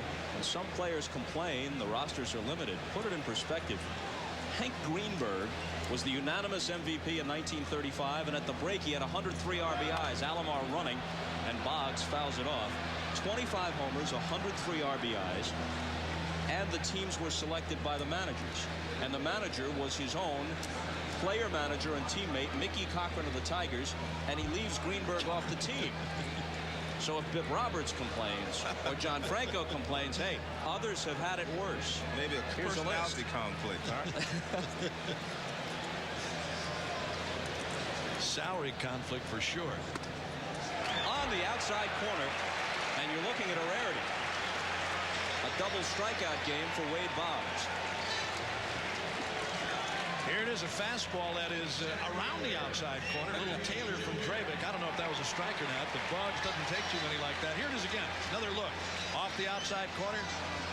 That's a bad call. You know what? You tend to believe that with an eye like Boggs, when he strikes out looking, you tend to believe it might have been a missed call.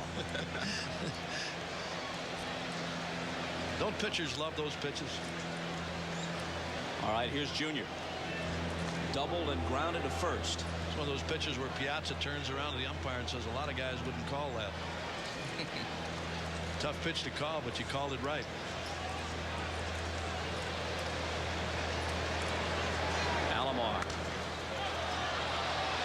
first as Griffey fouls one off. All the talk about the pursuit of Roger Maris. Obviously, if there's a strike, there's no chance. But even if they play 162, the odds are overwhelmingly against Griffey, against Thomas, against Williams. If no one breaks it this year, Maris's record will have stood exactly as long as Ruth stood the year Maris broke it. 34 years. And really, no one has come close.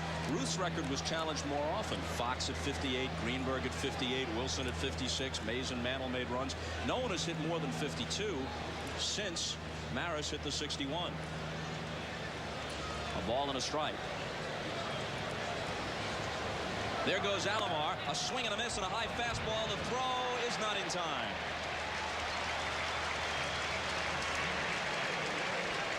Stolen base for Robbie. Well, Robbie had a pretty good jump, not a great jump. Piazza had a shot at him, but he did not make a good throw. And watch, not a perfect jump there.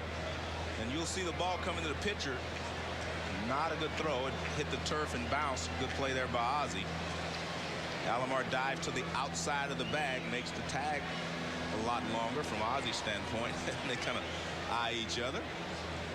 Even a good throw, Joe, if he's on the other side of the bag, if he's on the right field side of the bag, close, but I still think Alomar's in there. Here's a pitcher's nightmare. Man in scoring position, and Griffey and then Thomas with a crack to knock him home. 2-2. You talk about a guy being ahead, whoever the guy is, this year or in the past, ahead of Maris's pace, ahead of Ruth's pace. Misleading.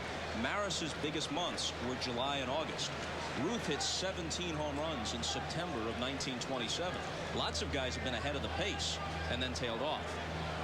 I even think I was ahead one time, Bob, after about 3 games.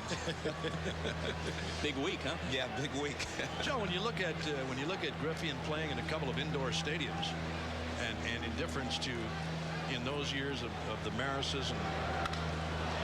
He hits it sharply into center. It'll drop in front of Grissom for a hit. They're waving Alomar home. The throw is cut off, and now they've got Griffey hung up. Bagwell cut it off, and Ozzie puts the tag on him. Well, good hitting, but not good base running there by Griff. They really didn't have a good shot to get Alomar at the plate. He was going to score, and if Griffey could have stayed at first base, he would have been Frank Thomas would have been the tying run. They're waving Alomar around. He's going to make it easy. Watch, the throw is smartly cut off by Bagwell, and they take Griffey at second base. But what a wonderful hitter. Look at this. I mean, it's just a natural swing. Nothing forced when Ken Griffey's in the batter's box. So Griff is now 2 for 3. He gets the RBI, but runs into the second out. And Thomas bats with the bases empty, and he whistles one into center for a hit. Well, you know that's going to happen after the guy makes a base running mistake. Going back, just to finish the thought on Griffey and Maris and playing indoors, Bob, later in the season. I mean, it's cool all the time. You don't have the July and August where you're outside and burning heat or standing out there in the outfield, standing on the artificially surfaced fields and standing outside, which, I mean, probably played a big part. Maris in New York, of course, you're not getting the coverage. Griffey, heat. I'm sure it's going to be heat for him, or Thomas, or Williams, or whomever. Carter had the broken thumb late in spring training, played right through it. Before we put this subject to bed, again, perspective on how tough it is to challenge Maris's record. There are 14 players with more than 500 home runs. Outside corner for a strike. 10 of them never hit as many as 50 in a season, let alone challenge 60. The all-time leader, Hank Aaron, never hit 50. Only Ruth, Mays, Mantle, and Fox among the 14 500 home run hitters ever topped 50. Strike 2.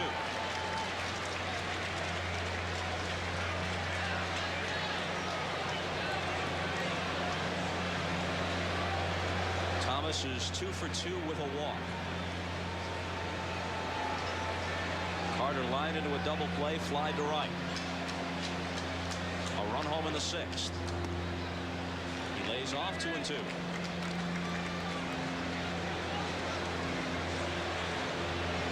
Puckett on deck. What a show he put on yesterday. I mean, he sent some rockets into the upper deck in right, and Frank Thomas did the same in left. There were 3 or 4 that were estimated beyond 500 feet. Thomas had the big one, they said, at 525. He hit one 519 and then followed that one into the upper deck or off the facing of the upper deck in deep left center at 525. There it is. He hit the Will Clark sign, didn't he? Oh, that's a long way. Here's a look at it. Man, it sounded like a cannon blast. Oh, man. Back live, and Carter hangs with it, punching it out of play. And you might add, it's tougher to hit a ball that far in batting practice than it is during the game because you have to supply all the power. Yep. Batting practice pitchers throwing approximately 60 miles an hour. Of course, you got a pretty good idea where it's going to be. Well, that's a good point. Ain't going to have much of a break to it. Thomas inches away from first. The 2-2 pitch with 2 out. Bounce toward Williams. He backs up, goes the short way, and throws it away. Thomas bounces back up. The ball loose down the line. Thomas being waved home. The throw's going to go to third. A run scores, and everybody's safe. As Joe Carter winds up at third base. Well, very uncharacteristic of Matt Williams overthrowing Garcia on the attempted force that would have ended the inning. Little bouncer hit by Joe Carter that Williams backs up on. Here's the underhand flipper, the sidearm flip, and he just threw the ball away. Garcia never had a chance. Easy play, just threw it away. As you said, Bob, you don't see him make that play. I mean, that's an easy play. Oh, boy. Well, a 3-base throwing error, an unearned run home, a 1-run game all of a sudden, and obviously anything they get the rest of the inning is unearned. A hit for Puckett could tie it. Back through the middle to his left, Ozzie, no chance. The game tied.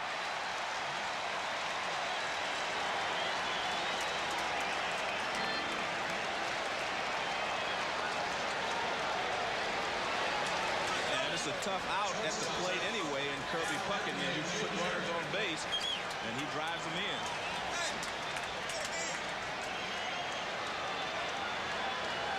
But as you mentioned, Matt Williams does not make many throwing errors.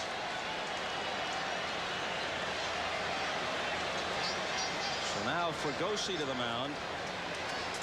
And it's not Drabek's fault, but they'll call on his Astro teammate, John Hudak. 3 runs across, even at 4 in the 6th. We'll be back. Johnny Bench played some third base late in his career. Johnny, you take this.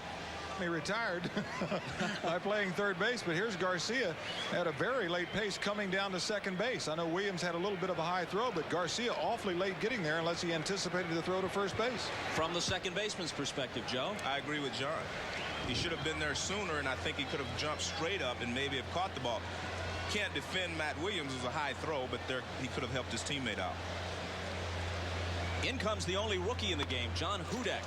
And he does throw hard. Ripken couldn't catch up with it. He is the first guy in All-Star history to appear in an All-Star game before he wins his first big league game. Obviously, the saves are the important stat, and the ERA under 2 and nearly a strikeout an inning. But he was knocking around. He's 27 years old, released by the Tigers.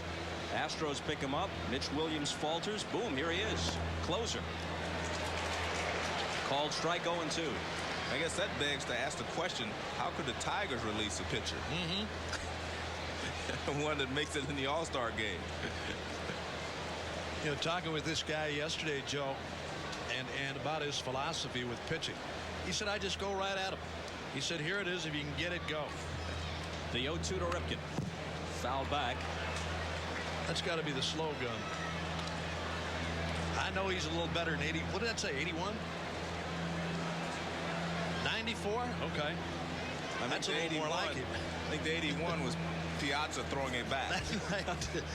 Either that or it doubles as a thermometer. 94 miles an hour.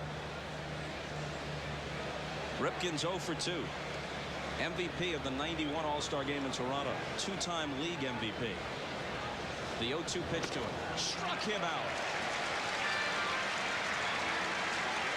Hudak performs his specialty, but 3 runs across, 2 of them unearned. Brand new game. The 1994 All-Star Game is brought to you by Toyota and their full line of quality cars and trucks. Toyota, I love what you do for me. By True Lies, the new action-adventure starring Arnold Schwarzenegger starts Friday at theaters everywhere. And by Budweiser, Beechwood aged for a crisp, clean, classic taste.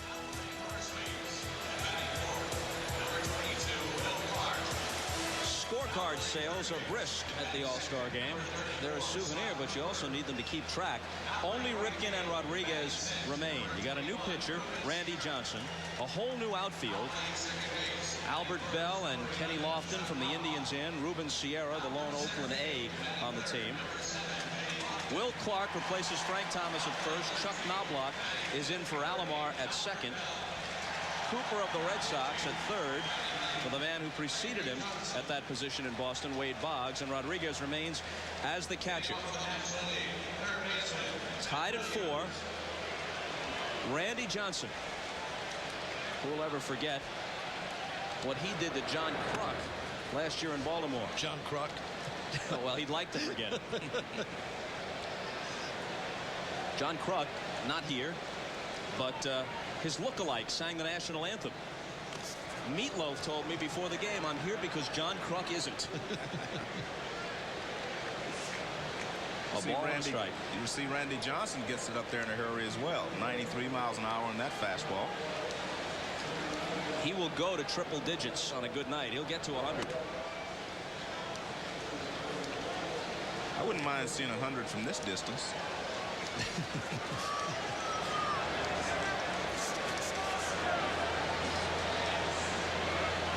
2 balls and a strike to Matt Williams.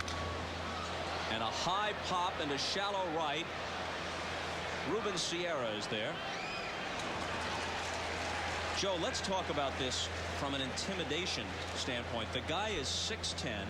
He has the long stride. You were a left-handed hitter. Here's Kruk last year.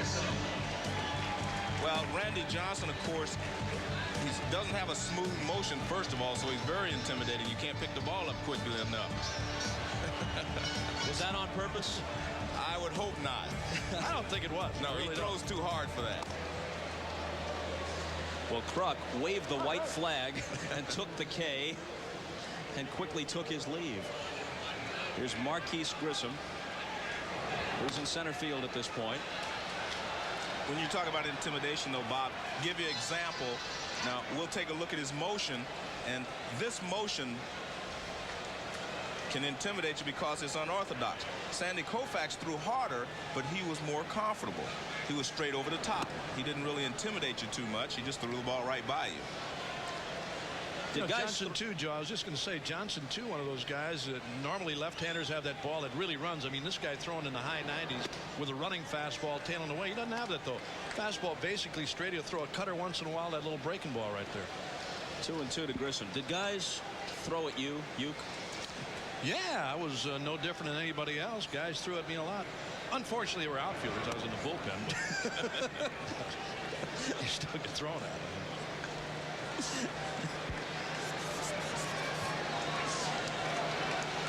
If that's his off-speed stuff, it's around 80 miles an hour, 79. There's a fastball.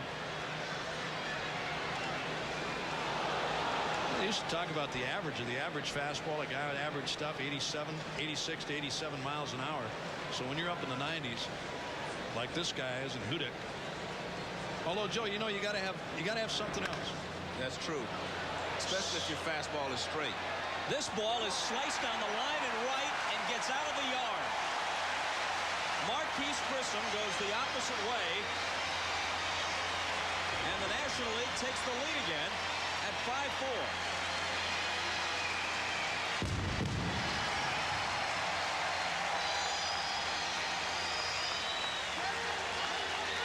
Well, when he first swung, I thought the ball was going foul, first of all, and I didn't think it definitely would not carry all the way into the lower deck. Well, you put all the factors together. Maybe a lively ball. Guys swinging lighter bats with greater bat speed, and Johnson providing a lot of the velocity himself.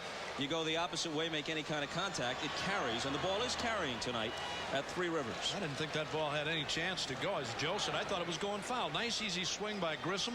Fastball again in the 90s, and he thought it was going foul too. Carlos Garcia hits one hard into center field for a clean single. And they appreciate that at Three Rivers.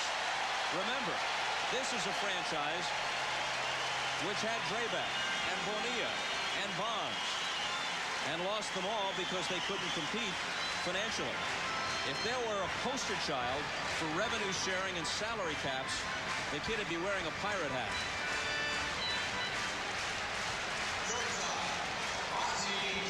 Standing with the new first baseman, Will Clark of the American League. This is a real sign of respect by Jim Fregosi that Ozzie Smith, hitting just .240 at age 39, goes this long in this All-Star game. And if anybody deserves what might be a final national showcase, it's Ozzie Smith.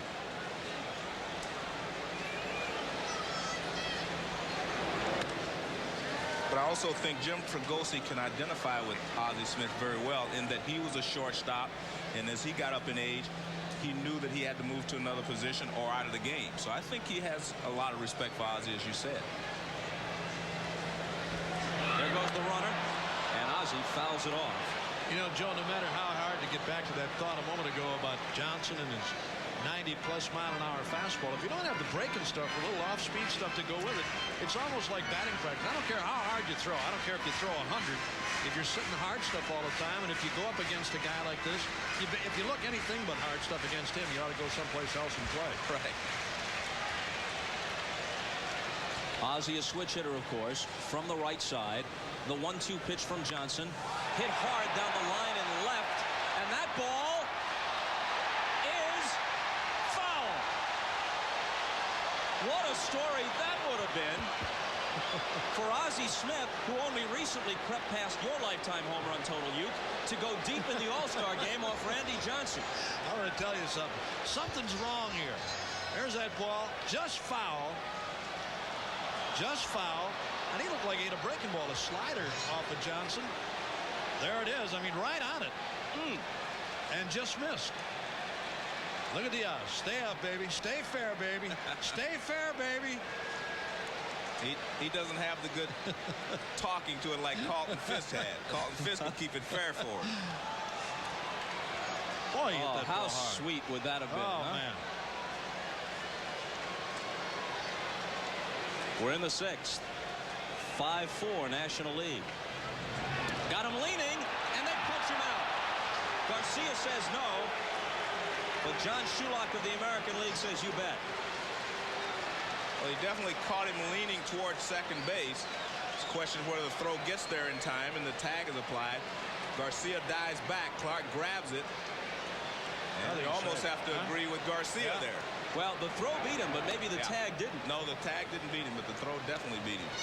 We'll get a better look at it from this angle. Now watch when his hand hits the bag. Yeah. And the fans see that on the replay. And now the count goes full to Ozzie. Johnson, by the way, is by far the leader in pickoffs in the American League. He's got 8 in the first half of the season. Here's the 3-2. Broken bat roller to third. And across the diamond, Cooper of the Red Sox to Clark of the Rangers. National League goes in front. We're back after this from your local station. Ivan Rodriguez to start it against Uecker, who ended the last inning by fanning Cal Ripken Jr. Rodriguez is 0 for 2. Robbed of a hit his last time up on a nice running catch in center by Marquise Grissom. Fastball popped back. New second baseman, Craig Biggio of the Astros. And another Astro makes his first appearance, Ken Caminiti. Caminiti, an 8-year player. This is his first appearance in an All-Star game, so a big night for him, replacing Matt Williams at third.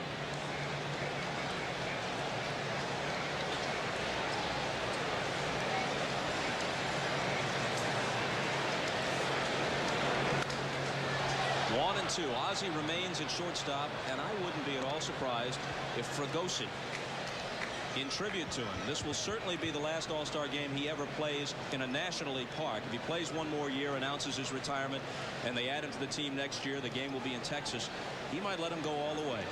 As he said with Gwynn will play the full 9, and maybe the same holds true for us. Rodriguez sends one up the middle for a hit. So that's the way the top of the 7th starts. The American League has one backup catcher. It's Mickey Tettleton. Now, there is a rule in the All-Star game that pertains to catchers only. If the second catcher comes in and is subsequently hurt, you can reinsert the starting catcher. And that's or any other catcher you have. Yeah. And here's Tettleton now batting for the pitcher.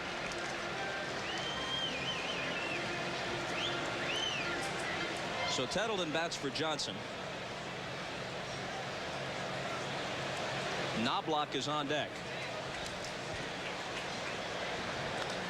And the switch hitter fouls the first one back.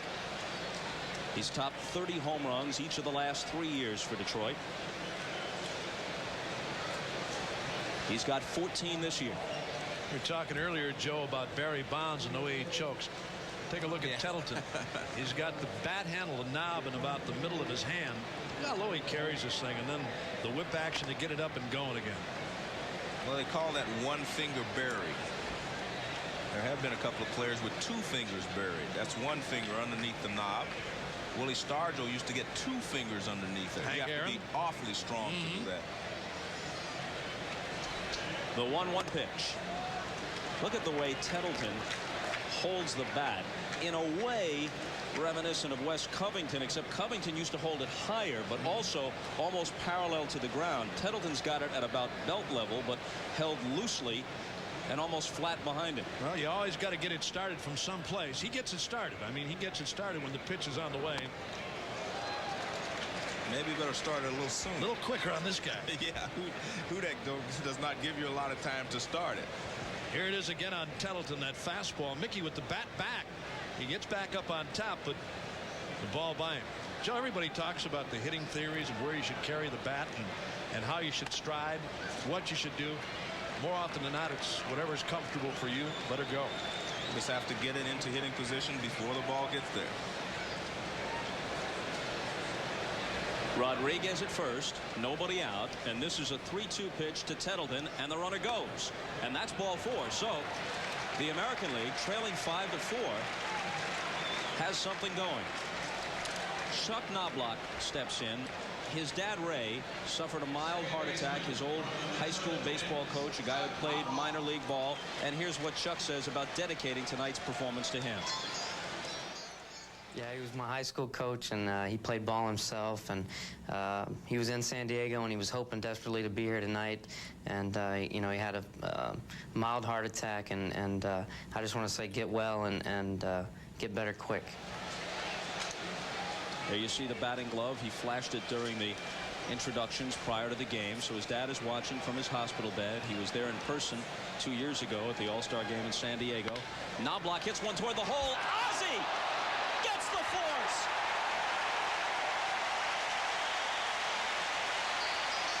A definitive moment from the definitive shortstop of his generation and maybe in the history of the game.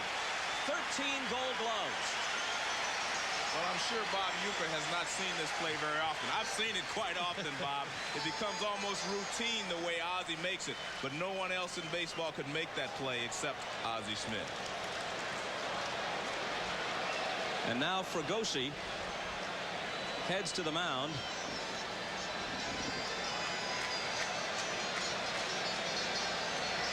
Well, you can look at it now from the outfield. I mean,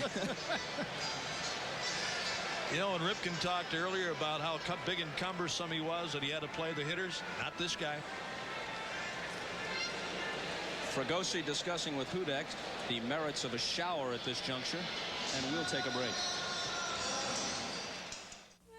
Every time the Rivers Stadium and the surrounding Pittsburgh area provided by MetLife Blimp Snoopy 1. MetLife's aerial ambassador typically cruises at an altitude of 1,200 feet. and a speed of 35 miles per hour, looking to do battle with the dreaded Red Baron. Let's answer the trivia question while Danny Jackson warms up. He's come out of the bullpen for the National League. The oldest to connect in All-Star play, Stan Musial. Now, it would have been interesting if Ozzy's ball had stayed fair. We would have had to start counting months and days because Ozzy is 39, turns 40 in December. Musial hit more All-Star homers than anybody, 6 in his storied career. And the youngest, Johnny Bench, in the 1969 game at RFK Stadium in Washington when the Senators still had a franchise.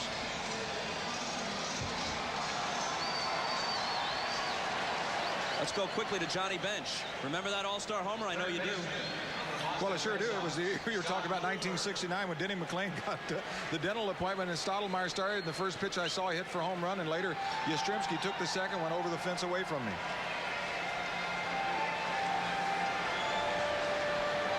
Up steps Scott Cooper. Danny Jackson, the left-hander, on to face him. With one out, the American League has the tying run at third base. Rodriguez opened the inning with a single. Tettled and walked, and then Knobloch's bid for a base hit was snuffed out by Ozzie Smith. They got the force at second, so runners at the corners with one out. Cooper's first at-bat of this game. And this will get the run home and maybe more, deep into left field, and Bonds watches it hit off the wall for extra bases. In comes Rodriguez, an opposite field double for Cooper, with Knobloch pulling up at third. Hey, this is a good game. Very good game. Cooper takes this fastball. It was inside, not exactly where Danny Jackson wanted to throw it. Bonds makes a good play, barehands it, gets it back in, and that keeps Knobloch from scoring.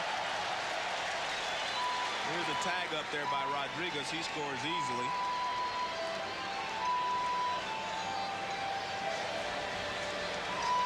Still only one out, and they're going to pull the infield in against Kenny Lofton of the Central Division leading Cleveland Indians. He really has supplanted Rickey Henderson as the premier leadoff man in the American League. He's at .378. He's got pop, 10 home runs, 45 steals, leads the majors. Terrific bunter on a pace for almost 250 hits. Swing and a miss. I think this is an interesting situation here. They're playing the infield all the way in with runners at second and third. And especially on the carpet, Joe, right. Anything hit by this guy can really fly, as Bob said. But usually in a tie ball game, play back and give up the run. You're only in the 7th inning. 1-1. Lofton hangs in well against lefties, hitting .350. Yeah, he's not bad. Southpaws. I'll tell you, this guy can play. Unbelievable center field. He's one of those guys that can climb the wall. He throws well.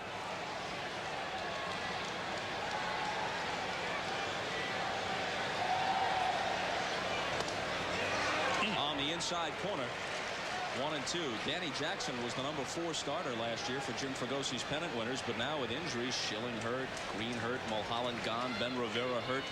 He's really the ace of the Phillies staff at this point, where the DL is crowded in Philadelphia.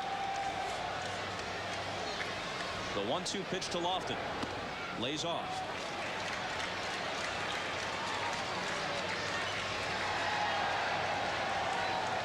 Will Clark on deck, and then if the inning keeps going, Albert Bell.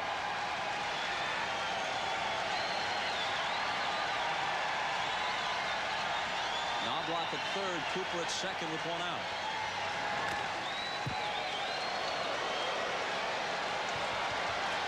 If you're Danny Jackson in this situation, you need a strikeout.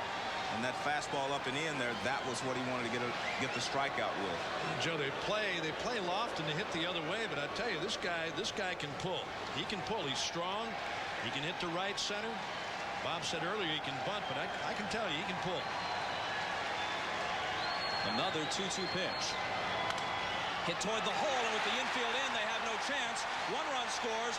Cooper waved home. Bonds has no play. And the American League has scored 3 times in the 7th, and they lead 7-5. Well, that's the danger you run when you bring the infield in. The infielders have no range at all. The ball goes through there so quickly. This ball goes through before they can move. I mean, if you're back, you have a chance to keep this ball on the infield. If not, they can play. You may not be able to throw Lofton out, but you can keep the ball on the infield.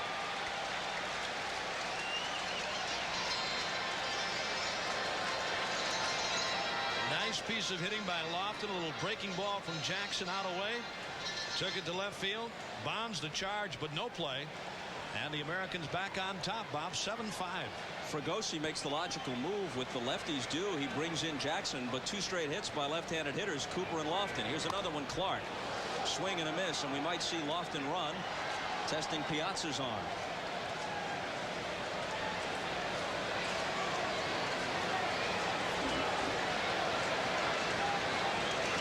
Kind of all-star game you like to see. Plenty of action. Not going. And a ball. Lofton down at first. Terrific basketball player. 6th man on Lute Olson's Arizona team that went to the Final Four in 1988. Graduated from Arizona with a degree in television. Wrote his thesis, as I understand, on Mr. Belvedere, Uecker. I was shocked. Why wouldn't you get an A on that? Down the line and left. Bonds toward the bullpen and out of play.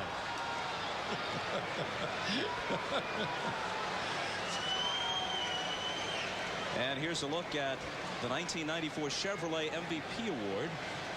That's the All-Star MVP trophy, which will be presented immediately following the game.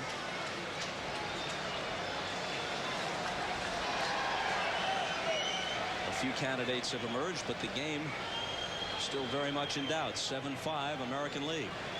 The pitch to Clark. Line drive over Ozzie for a hit. Lofton will stop at second. Tell you what, Bob, this game is mirror imaging most games you see in the major leagues this year. A lot of offense. Fregosi's move with the left-hander. Here's Clark again, a pitch out away from him. And he drills it to center field, and now Jim Fregosi is coming out again. Look at Clark. Joe, you've watched this guy for so long, and I mean, you talk about somebody who uses the whole ballpark. Balls away, he'll go the other way. He's got power, although his power totals are down this year, but a pure hitter, Will Clark. Batting .353 in his first year in the American League. Ozzie is now coming out of the game, so we missed our guess. This is the moment. They have to make a move and a double switch. Will Cordero replaces him at short. Rod Beck of the Giants comes out of the bullpen. Jackson yielded hits to 3 straight lefties. He's out, so is Ozzie, and we step aside for a minute. Eyes, Joe. Just stares a hole through the pitcher. And Rod Beck does the same thing. So we've got a staring match here, and that's why it's taking so long. You're right. They wanted to see who would back off first. Beck, as you see, kind of fearsome looking himself, and he says he's had the mustache since the 11th grade. There goes Lofton, double steal. Piazza can't find the ball. And Lofton steals third, the major league leader in swipes, and Clark steals second behind him. Not an easy ball for Piazza to handle. I don't know if he'd had a chance anyway, Joe, if he makes the catch clean. Little breaking ball down low and away that he let get by. Lofton, a major jump, though. He had a huge jump.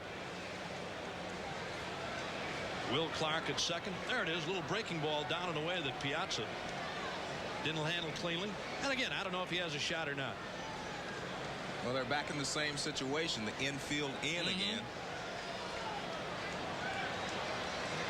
You know, it's bad enough you got to play against guys like this on artificial surface. Right. Play it up close with guys like Bell, guys who hit the ball so hard.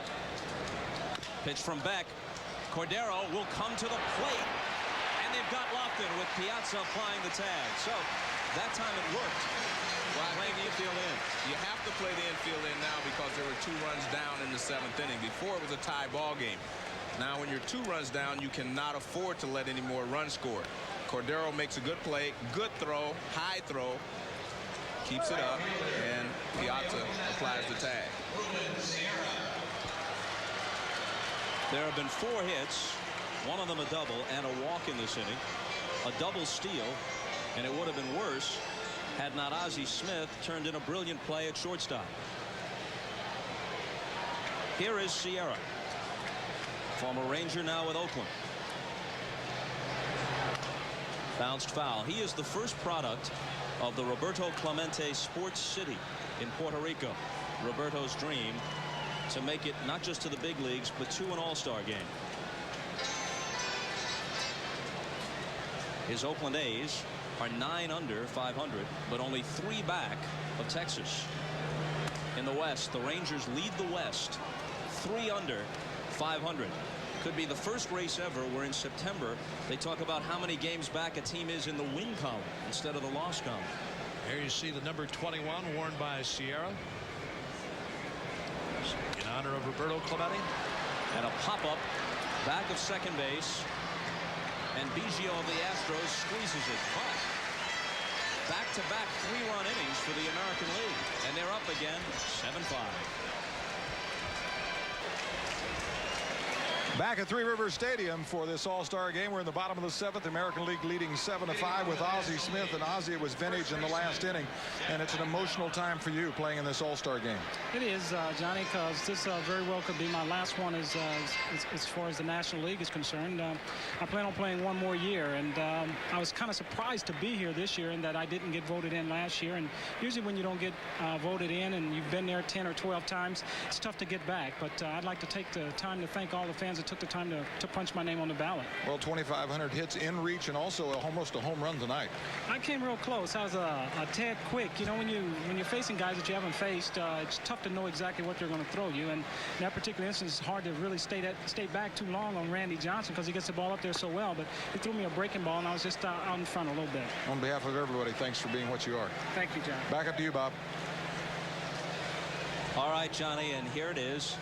What might be the final exit in terms of All-Star play. And a base hit for Bagwell. This is the 13th All-Star game in which Ozzie has appeared. 11 of them as a starter. Says he wants to play one more year.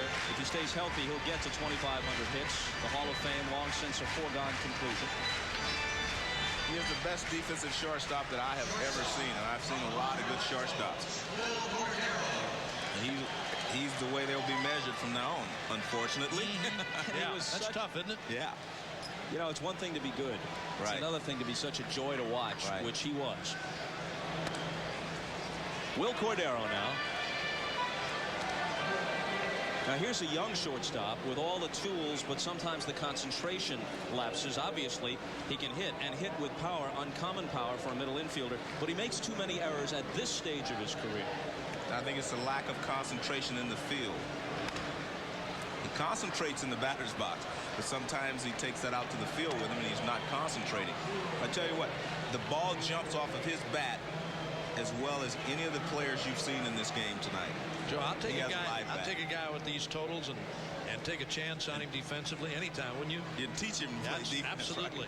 Or move him someplace else. He can swing the bat like that. He can play the outfield too.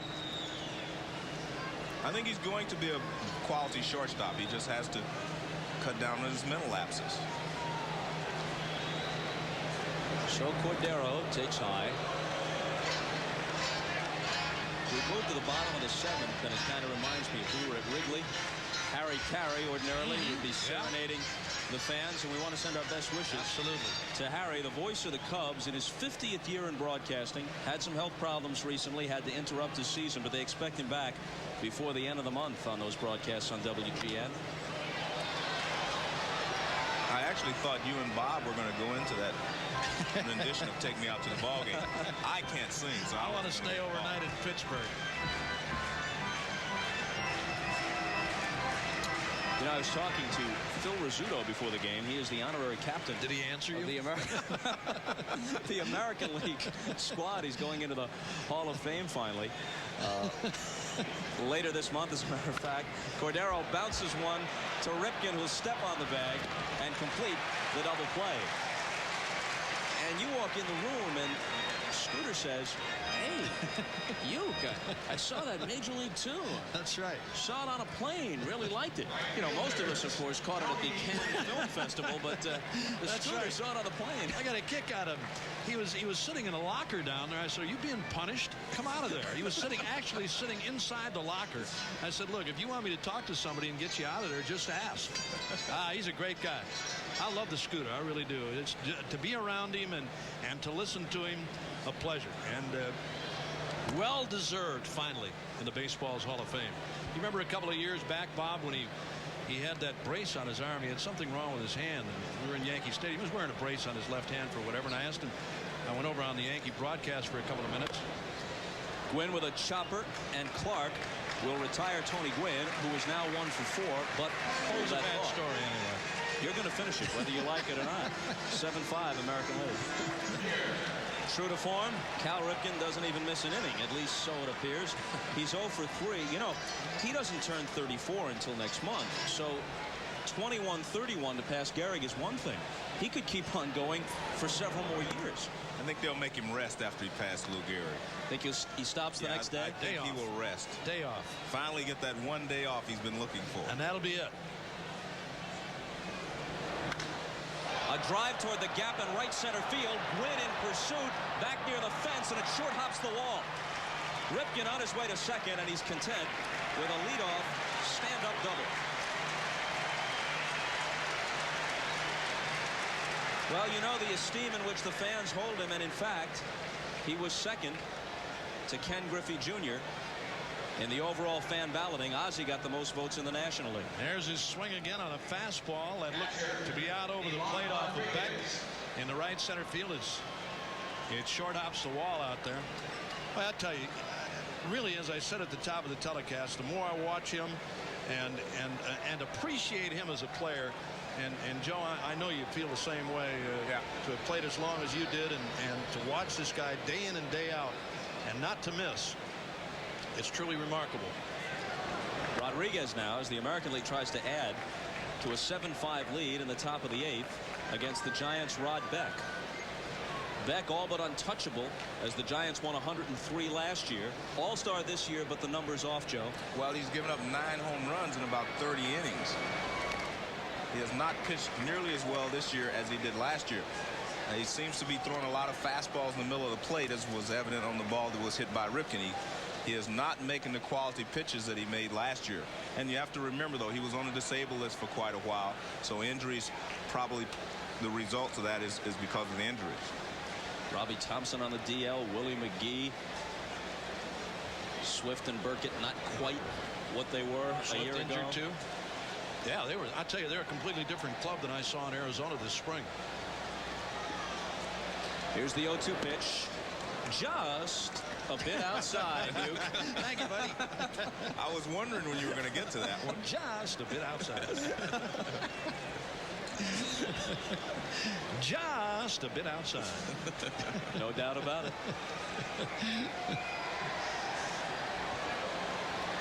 And the 1-2 pitch.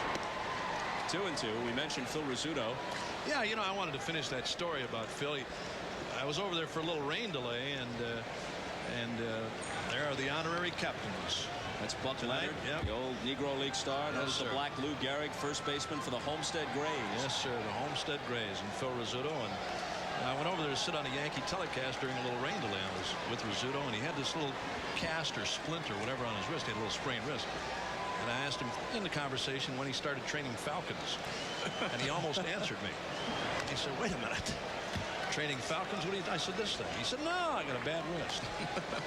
He's a beautiful guy, though, Bob. I know you've known him for a long, long time, and a joy to listen to. I don't know what the Yankee telecast and broadcast would be without Phil Rizzuto. He shows up occasionally now, doesn't he? You mean at the ballpark? Anywhere. Kind of makes his own schedule. That's what I'm saying. 2-2 pitch fouled off.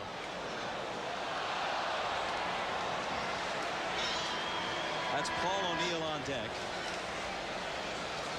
A .382 hitter. A point behind Frank Thomas for the American League lead. And sizzling this past week. He was over 400, fell off down in the 360s, then went on a 13-for-18 tear several days ago. This ball's hit in the air to center field, and Marquise Grissom will make the play. Ripken isn't going anywhere. Grissom is one of 15 kids. Somebody asked him, how come your name is Marquise? He says, my mom ran out of all the regular names, as he put it. She had to go to the French.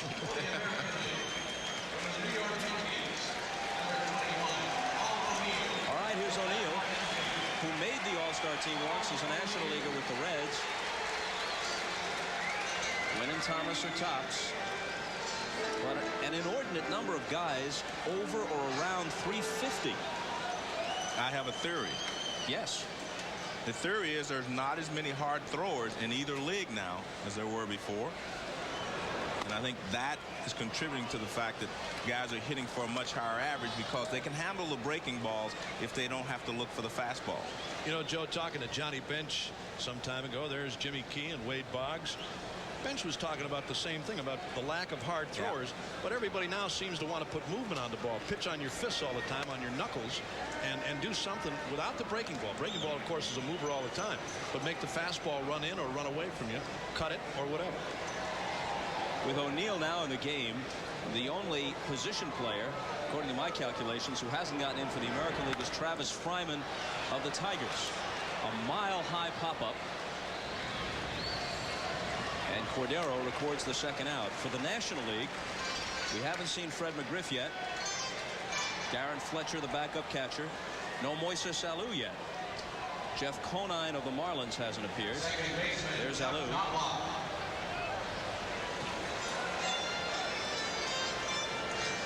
In terms of pitchers for the American League, Jason Beret and Wilson Alvarez of the White Sox haven't been in. Ricky Bonas of the Brewers. Lee Smith, we haven't seen him yet either. Knobloch with 37 doubles might be a threat to the record set by an obscure Red Sox outfielder of the early 30s, Earl Webb. I think Webb got 67 one year. And that's the record. Stood a long time. 0-2.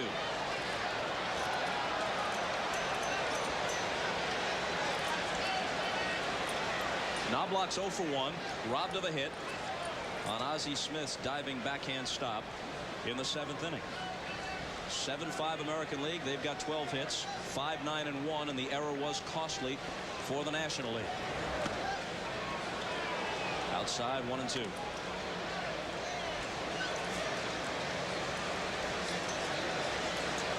National League pitchers we haven't seen: Doug Jones, Brett Saberhagen, Randy Myers. Goodbye, Knobloch. So Beck concludes the top of the 8th with a strikeout. Still a 2-run game, and we'll be back to Three Rivers after this. Snoopy One has teamed up with NBC Sports to bring you these aerial views of the All-Star Game from Three Rivers, the MetLife Blimp, traveling over 60,000 miles a year. On to the bottom of the 8th we go. 7-5 American League. They wasted a leadoff double by Cal Ripken in the top half. Ripken, as you see, second in the All-Star balloting. Griffey won the popular vote, but I understand Ripken still hopes to prevail in the Electoral College. Who said they don't care? Another chance for Barry Bonds, a sacrifice fly, and a couple of strikeouts. Wilson Alvarez of the White Sox in. Smooth throwing Venezuelan. Almost looks like he's playing catch out there. He has such an easy motion. At one time, 15 consecutive wins, Bob, going back to last season. Before he was finally beaten a couple of weeks ago. The starting catchers have gone all the way. Piazza's in the on-deck circle. Rodriguez still in the game for the American League. In the air to left center field, sprinting after it as Kenny Lofton loses his cap, but not the baseball. Great jump there by Kenny Lofton. When the ball was first hit, I thought it was in the gap, but he got a great jump on it, and his speed did the rest. What can't he do well? Gold Glover, throws well, and for a speed guy, a leadoff guy, he hits the ball with authority. He's got power. He took his eye off that ball just momentarily, Joe, to find the warning track, and then made an easy catch. He almost overran the ball.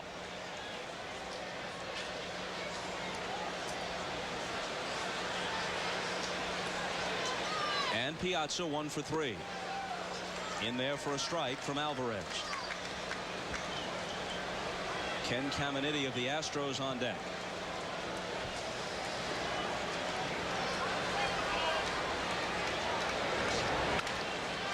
Grounded to the right side. Coming up with it is Knobloch, and the Minnesota Twin tosses him out. Knobloch, a very fine fielder, had a string of 80 consecutive games without an error dating back to last year and about 9-10 days ago. Sunday night game in Cleveland. Ball went through his legs. Easy ground ball. Easy ground ball. He was probably still nervous over being named to the All-Star team that afternoon. Here's Caminiti, who's got 17 homers. Got under this one too much. And Albert Bell makes it a 1-2-3 last half of the 8th. An inning left at Three Rivers. 7-5 American League. Back after a word from your local station. Dedicated a statue outside Three Rivers Stadium to this man, Roberto Clemente. Footage from one of his World Series performances. I believe 1971, when he just owned the World Series against the Baltimore Orioles. And there it is, a great Clemente pose. He's breaking for first after just smashing what you imagine is an extra base hit into the gap. You played against him, Joe. In right center field. That was his alley. Magnificent hitter and a great player. No matter how many films you see of that guy, Joe, you've always appreciated him more when you had a chance to watch him in person. Exactly. Well, he was something. Randy Myers of the Cubs is in. 17 saves. But the Cubs are not doing well. And here's a guy who could be tasty trade bait.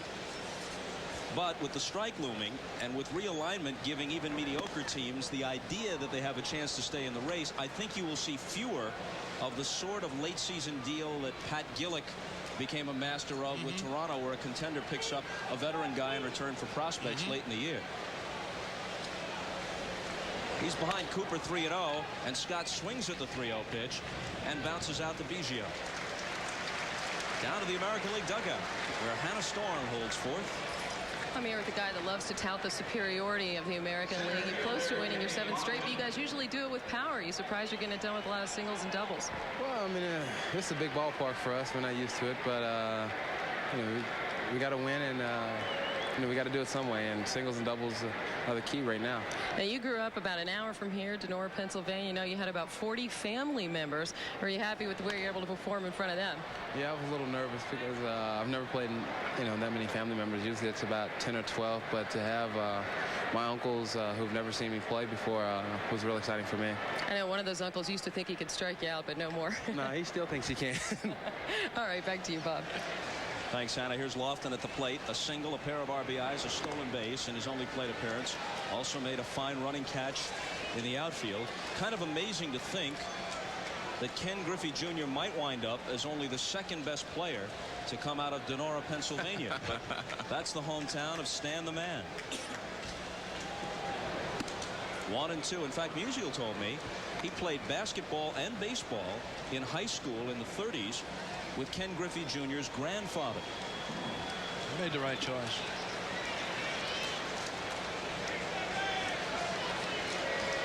When you were with the Cardinals, you gave Musial a lot of tips, didn't you, Bob? Yes, I did. Every time I went in his restaurant, Stan and Biggie's.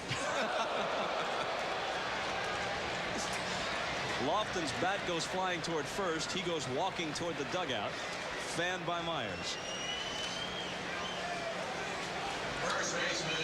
Here's that last breaking ball from Randy Myers. And the bat of Kenny Lofton. Now, talking about people at the All-Star game and in our booth tonight, your young son right here, Keith. Nice to have him with us here tonight. Boy, is he happy that his two favorite players, Ozzie Smith and Kirby Puckett, had their moments tonight. Myers tried to backhand it. Biggio will have to eat it. A base hit for Will Clark. Well, it's obvious Randy Myers doesn't get himself in a good fielding position after he releases the ball. He falls off towards the third base side. He tries to reach behind him to make this play, but he doesn't. See, he falls off toward third base. No chance to really get in position. Ball goes through. No play from Biggio. And Will Clark has his 2nd base hit. You know, yesterday when I met Bob's son, Joe, he introduced me to his young son, Keith, and he had a baseball in one hand.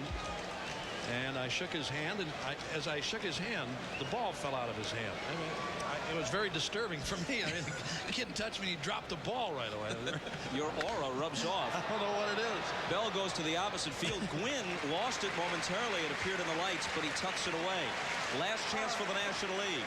Grissom, Biggio, and then either McGriff or Conine. Back after this from your local. Well, Big Lee Smith, who pitched in plenty of these as a National Leaguer, tries to close it out as a representative of the Baltimore Orioles and the American League. The only two pitchers that Cito Gaston hasn't used yet are Jason Beret of the White Sox and Ricky Bonas of the Brewers. Now, the only two hitters Jim Fregosi hasn't used are Fred McGriff and Jeff Conine.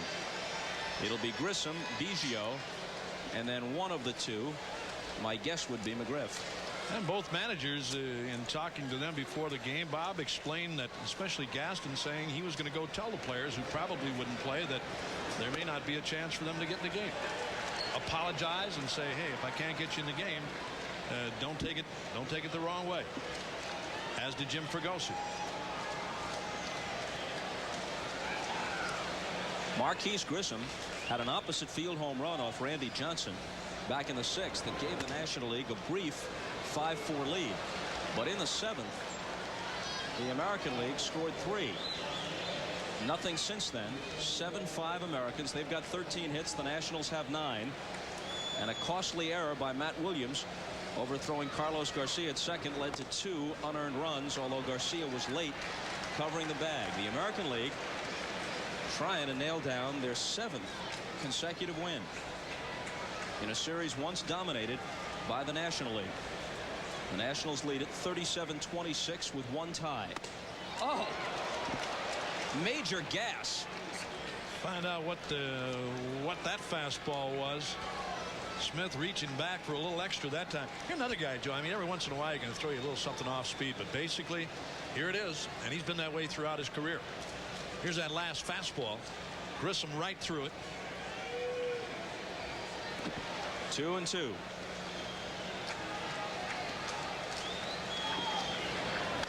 Fouled off. I don't think Smith, leaving location aside, and there's no question he has better mastery of his pitches this year in Baltimore than he did last year in St. Louis when he struggled and the Cardinals let him go. But I don't think he was throwing this hard a year ago. I don't know if he throws as hard. I'm sure he's nowhere close to what he was in his prime. He's still up there, but it's nowhere near what he was a few years back. Drops down a little bit. That one registers 89, and the count is full. So if Grissom can get aboard, the tying run would come to the plate.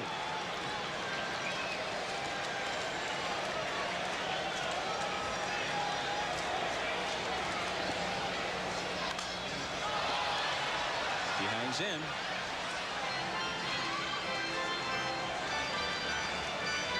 Grissom is hitting .281, 6 homers, 30 steals, second in the National League to Deion Sanders' 32.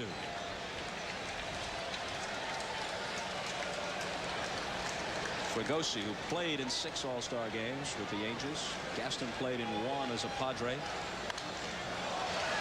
It holds at 3-2. Well, he swung at ball 4 twice. A couple of high fastballs from Lee Smith. There's that last pitch. High fastball up around the letters. And Grissom just getting a piece. Which used to be a strike. No more. Yeah, when they wore the balloon protectors, talking about the American League umpires anyway. Strike zone much tinier. Grissom finally lays off one. Down to first he goes with a leadoff walk.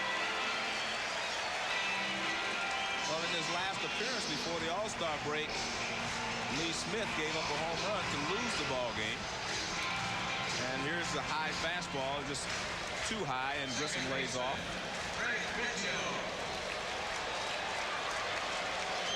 The crime dog, Fred McGriff, comes out of the dugout, capable of tying it with 1 swing. He'll get a chance next. If Biggio gets aboard, 1 swing could win it for the National League. There's McGriff with 23 home runs and 63 knocked home in the first half. Only man in this century to lead both the National and American leagues in home runs.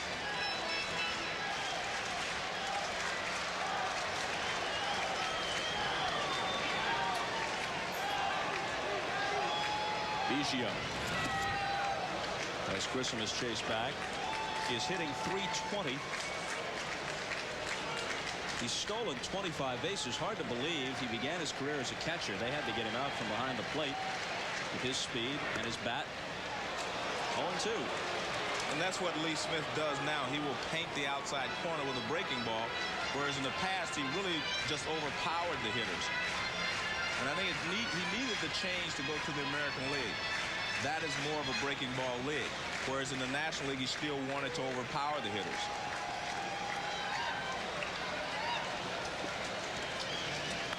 Hit hard but foul.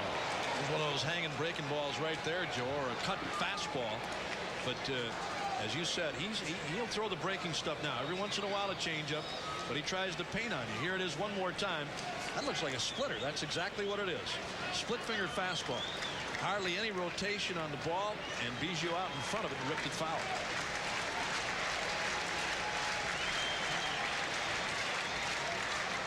Biggio has 35 doubles. That's second in the majors to Nabla. A two-base hit here would make things very interesting. We're in the ninth. 7-5 American League. Just got a piece of it.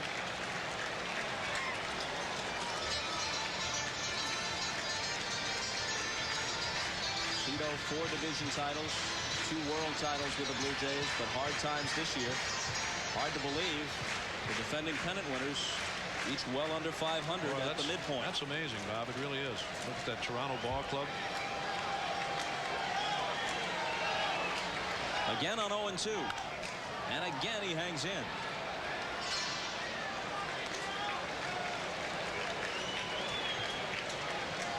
Fred McGriff next.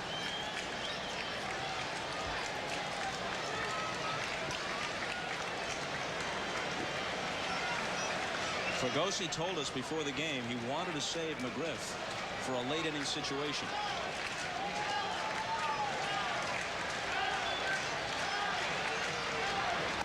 Up high.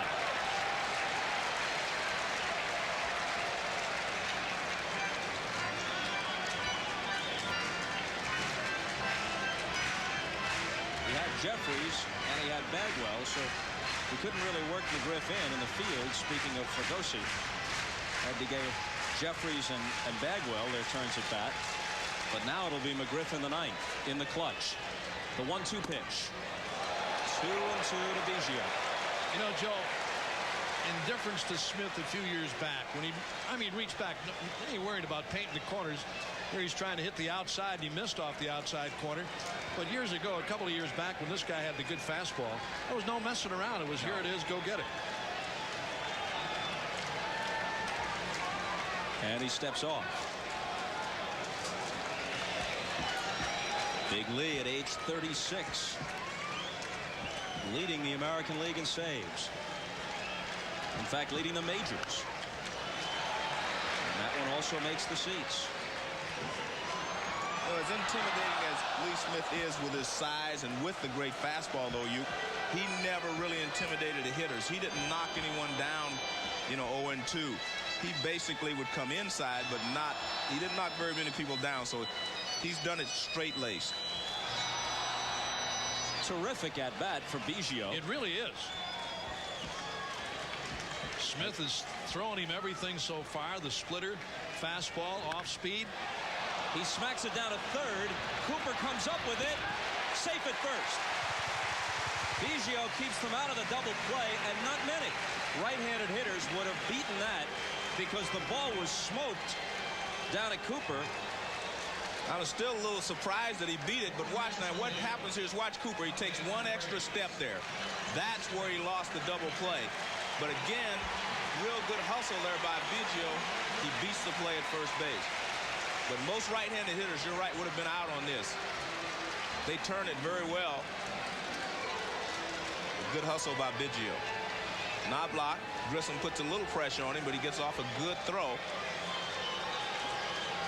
So that sustains the drama because McGriff is the tying run at the plate. Smith with 29 saves for Baltimore. McGriff fouls it off.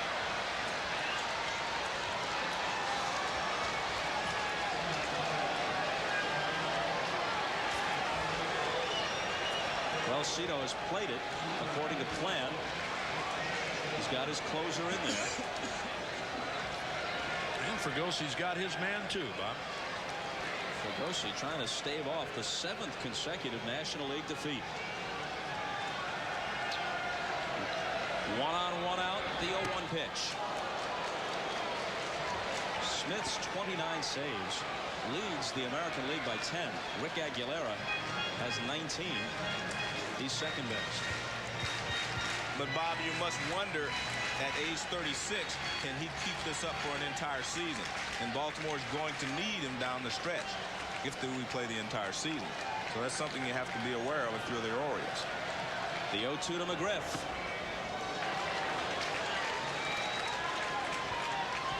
Orioles, of course, right there with the Yankees in the East.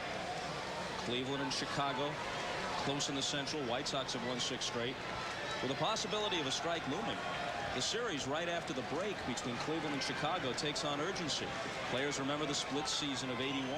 Don't know when the season might resume. That'll make the seats, as Mike Hargrove, the Indian manager, said.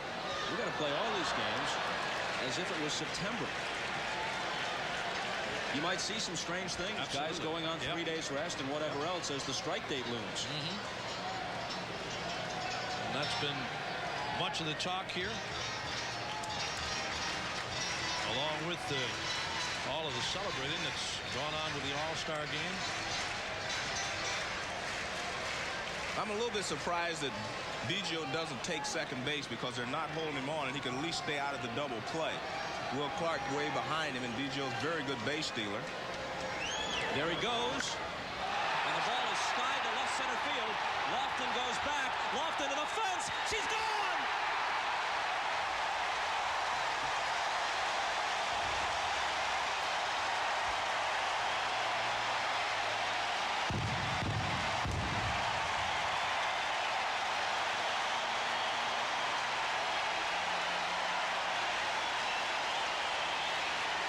When McGriff crosses, it's tied at 7. The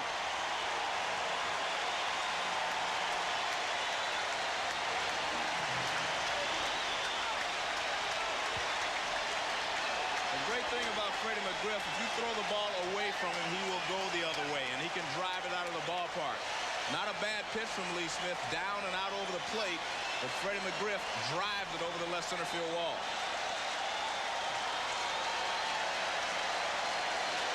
And Three Rivers is alive. Well, yesterday in that home run hitting contest, McGriff was the leader until Griffey hit. And here tonight on a fastball down low and away, he got it off. And he's the leader again tonight. Absolutely, he is the leader. Yep. Tied at 7 in the 9th. Here's Bagwell. I mentioned earlier Lee Smith gave up a home run in the 9th inning to Mark McGuire on Sunday to lose the ball game. The Orioles lost to Oakland. Also in the 9th inning. Yeah. Right.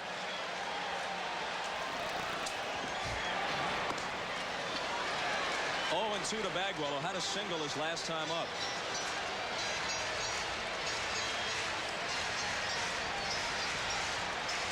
Will Cordero is next. Strength against strength, and McGriff was better. Toward the middle. Smothered, and Knobloch scrambles to his feet with a terrific play.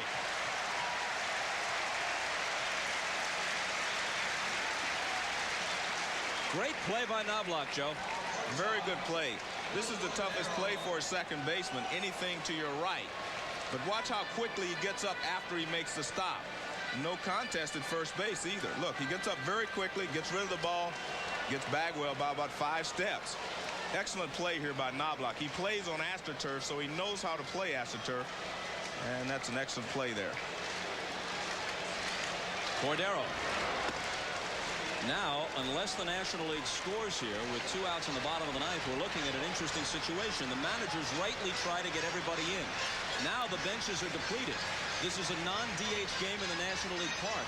Weird things could happen here if this game goes 12-13 innings. Cordero grounds it down to Cooper. We go to the 10th.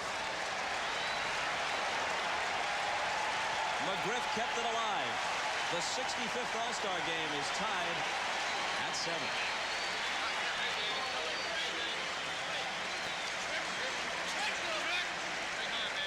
Are you going to kind of walk around your house more gingerly? Say to your wife, hey, honey, would you cut this sandwich just in case? Why don't you open that car door and wait till I'm all the way in before you shut it? That was his comment. He said he didn't think about stuff like that, didn't he? It's because he has work to do, and I have nothing better to do than sit around and think of these things. Sierra at first. He led off with a single. We're in the 10th, tied at 7. Struck him out.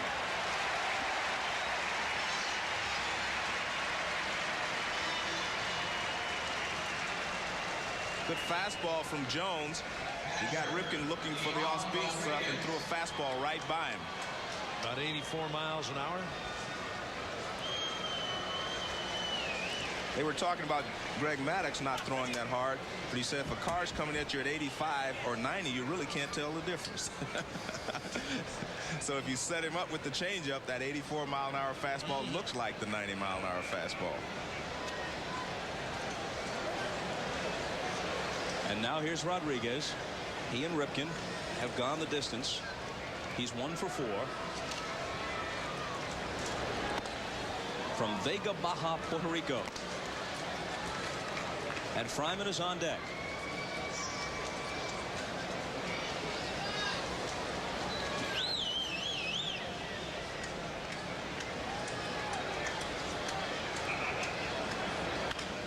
Hit toward the hole, and that's through there. Let's see what Sierra does. Gwynn charging, and Ruben will hold at second. You know, Tony Gwynn obviously is one of the great hitters of all time, but when he first came up to the big leagues, Joe, he was not much of an outfielder, and he worked and worked, especially at what we just saw, charging ground ball hits. Well, he has worked on his entire game, and he is a scientist as far as I'm concerned. He has a master's degree in playing baseball. He charges the ball very well, holds Sierra at second base.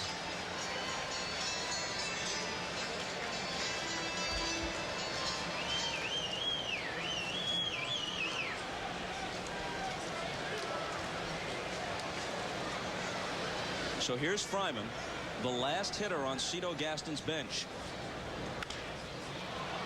That's out of play. What would happen is the pitchers would have to hit. Fryman with a happy history against Doug Jones. Back when Jones was with Cleveland, Travis is hitting .285 for the year, 13 homers, 64 RBIs. You can put a lot of K's in the scorebook next to his name, though. He's already struck out 99 times. In the air to right. The ball really carrying tonight, but the ballpark will hold this. Gwynn makes the catch. Sierra tags. Rodriguez remains at first. Runners at the corners now with 2 out.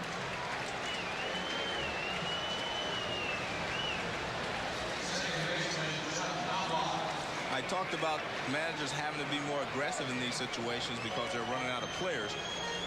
I wouldn't be surprised you see a double steal because Rodriguez runs well. He stole 8 bases last year.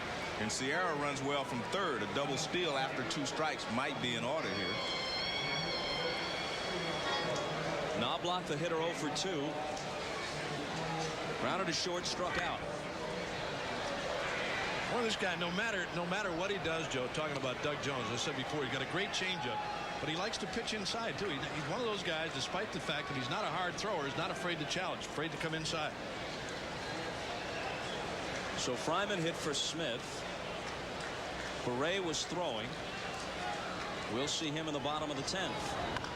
Knobloch now behind on the count 0-2.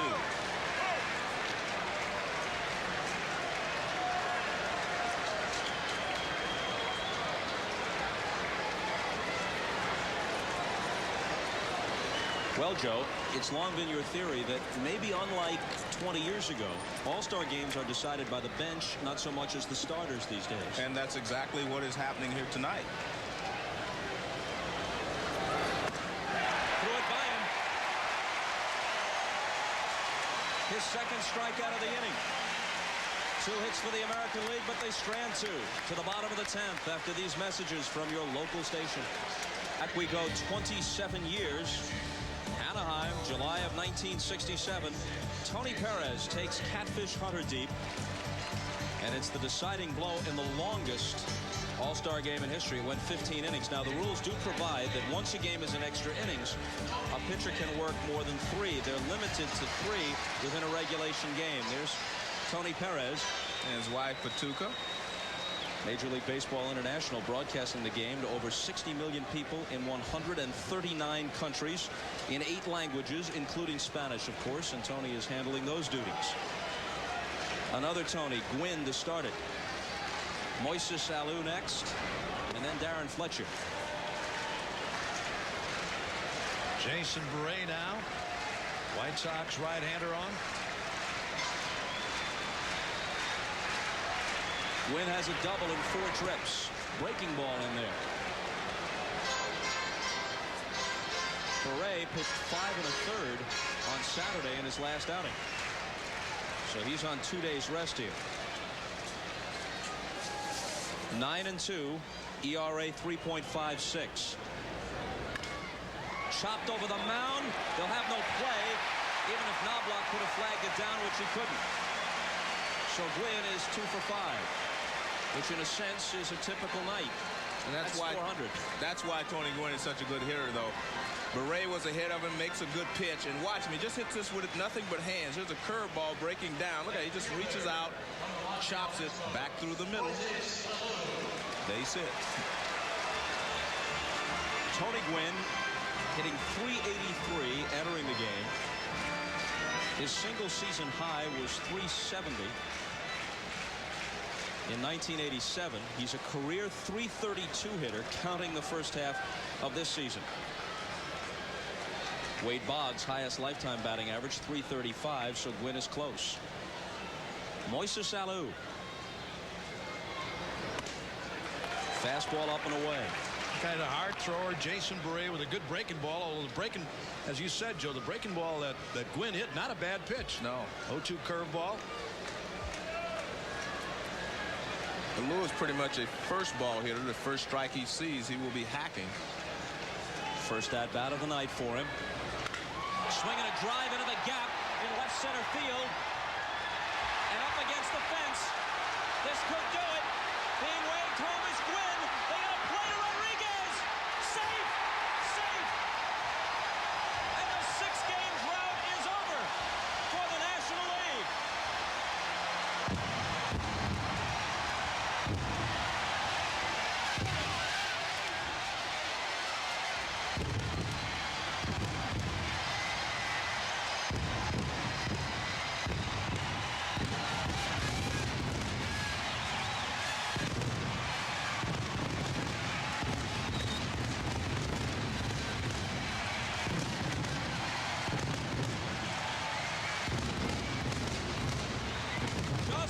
September, Moises Alou was stretched out on the turf at Busch Stadium, dislocated left ankle, fractured lower leg, his leg grotesquely twisted, and you would have bet his career was in jeopardy. He has come back to hit .331 with 18 homers in the first half, and to drive home the game-winning run with a double to left center in his lone at-bat in this 1994 All-Star game. In 10 innings, the National League ends the American League's 6-game winning streak, 8-7. Let's go to Johnny Bench with Moises Alou. 4 innings ago, Moses. You said it, and I did it. I was just lucky to get another at bat. I wanted to do something good for the team. Thanks to Freddie, tie it up. He should be the hero. And first All-Star game, I got a chance to play, and I think I did pretty good. You sure did. A lot of inexperience on the National League team, but it proved to be a big win. Again, up there, Bob, the National League comes through an extra inning.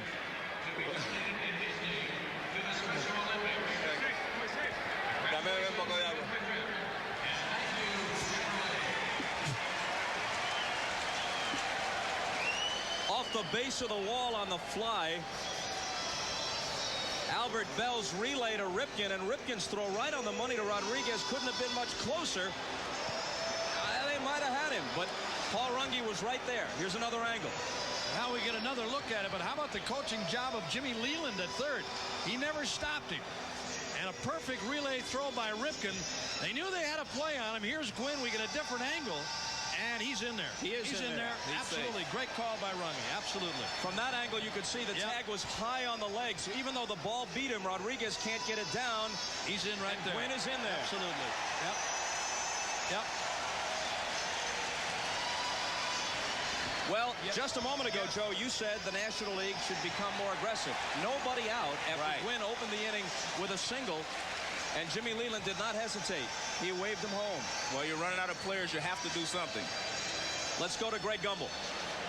All right, Bob, I am here with the most valuable player of the 1994 All-Star Game, Fred McGriff of the Atlanta Braves, and Kurt Ritter from Chevrolet to make the presentation. Kurt?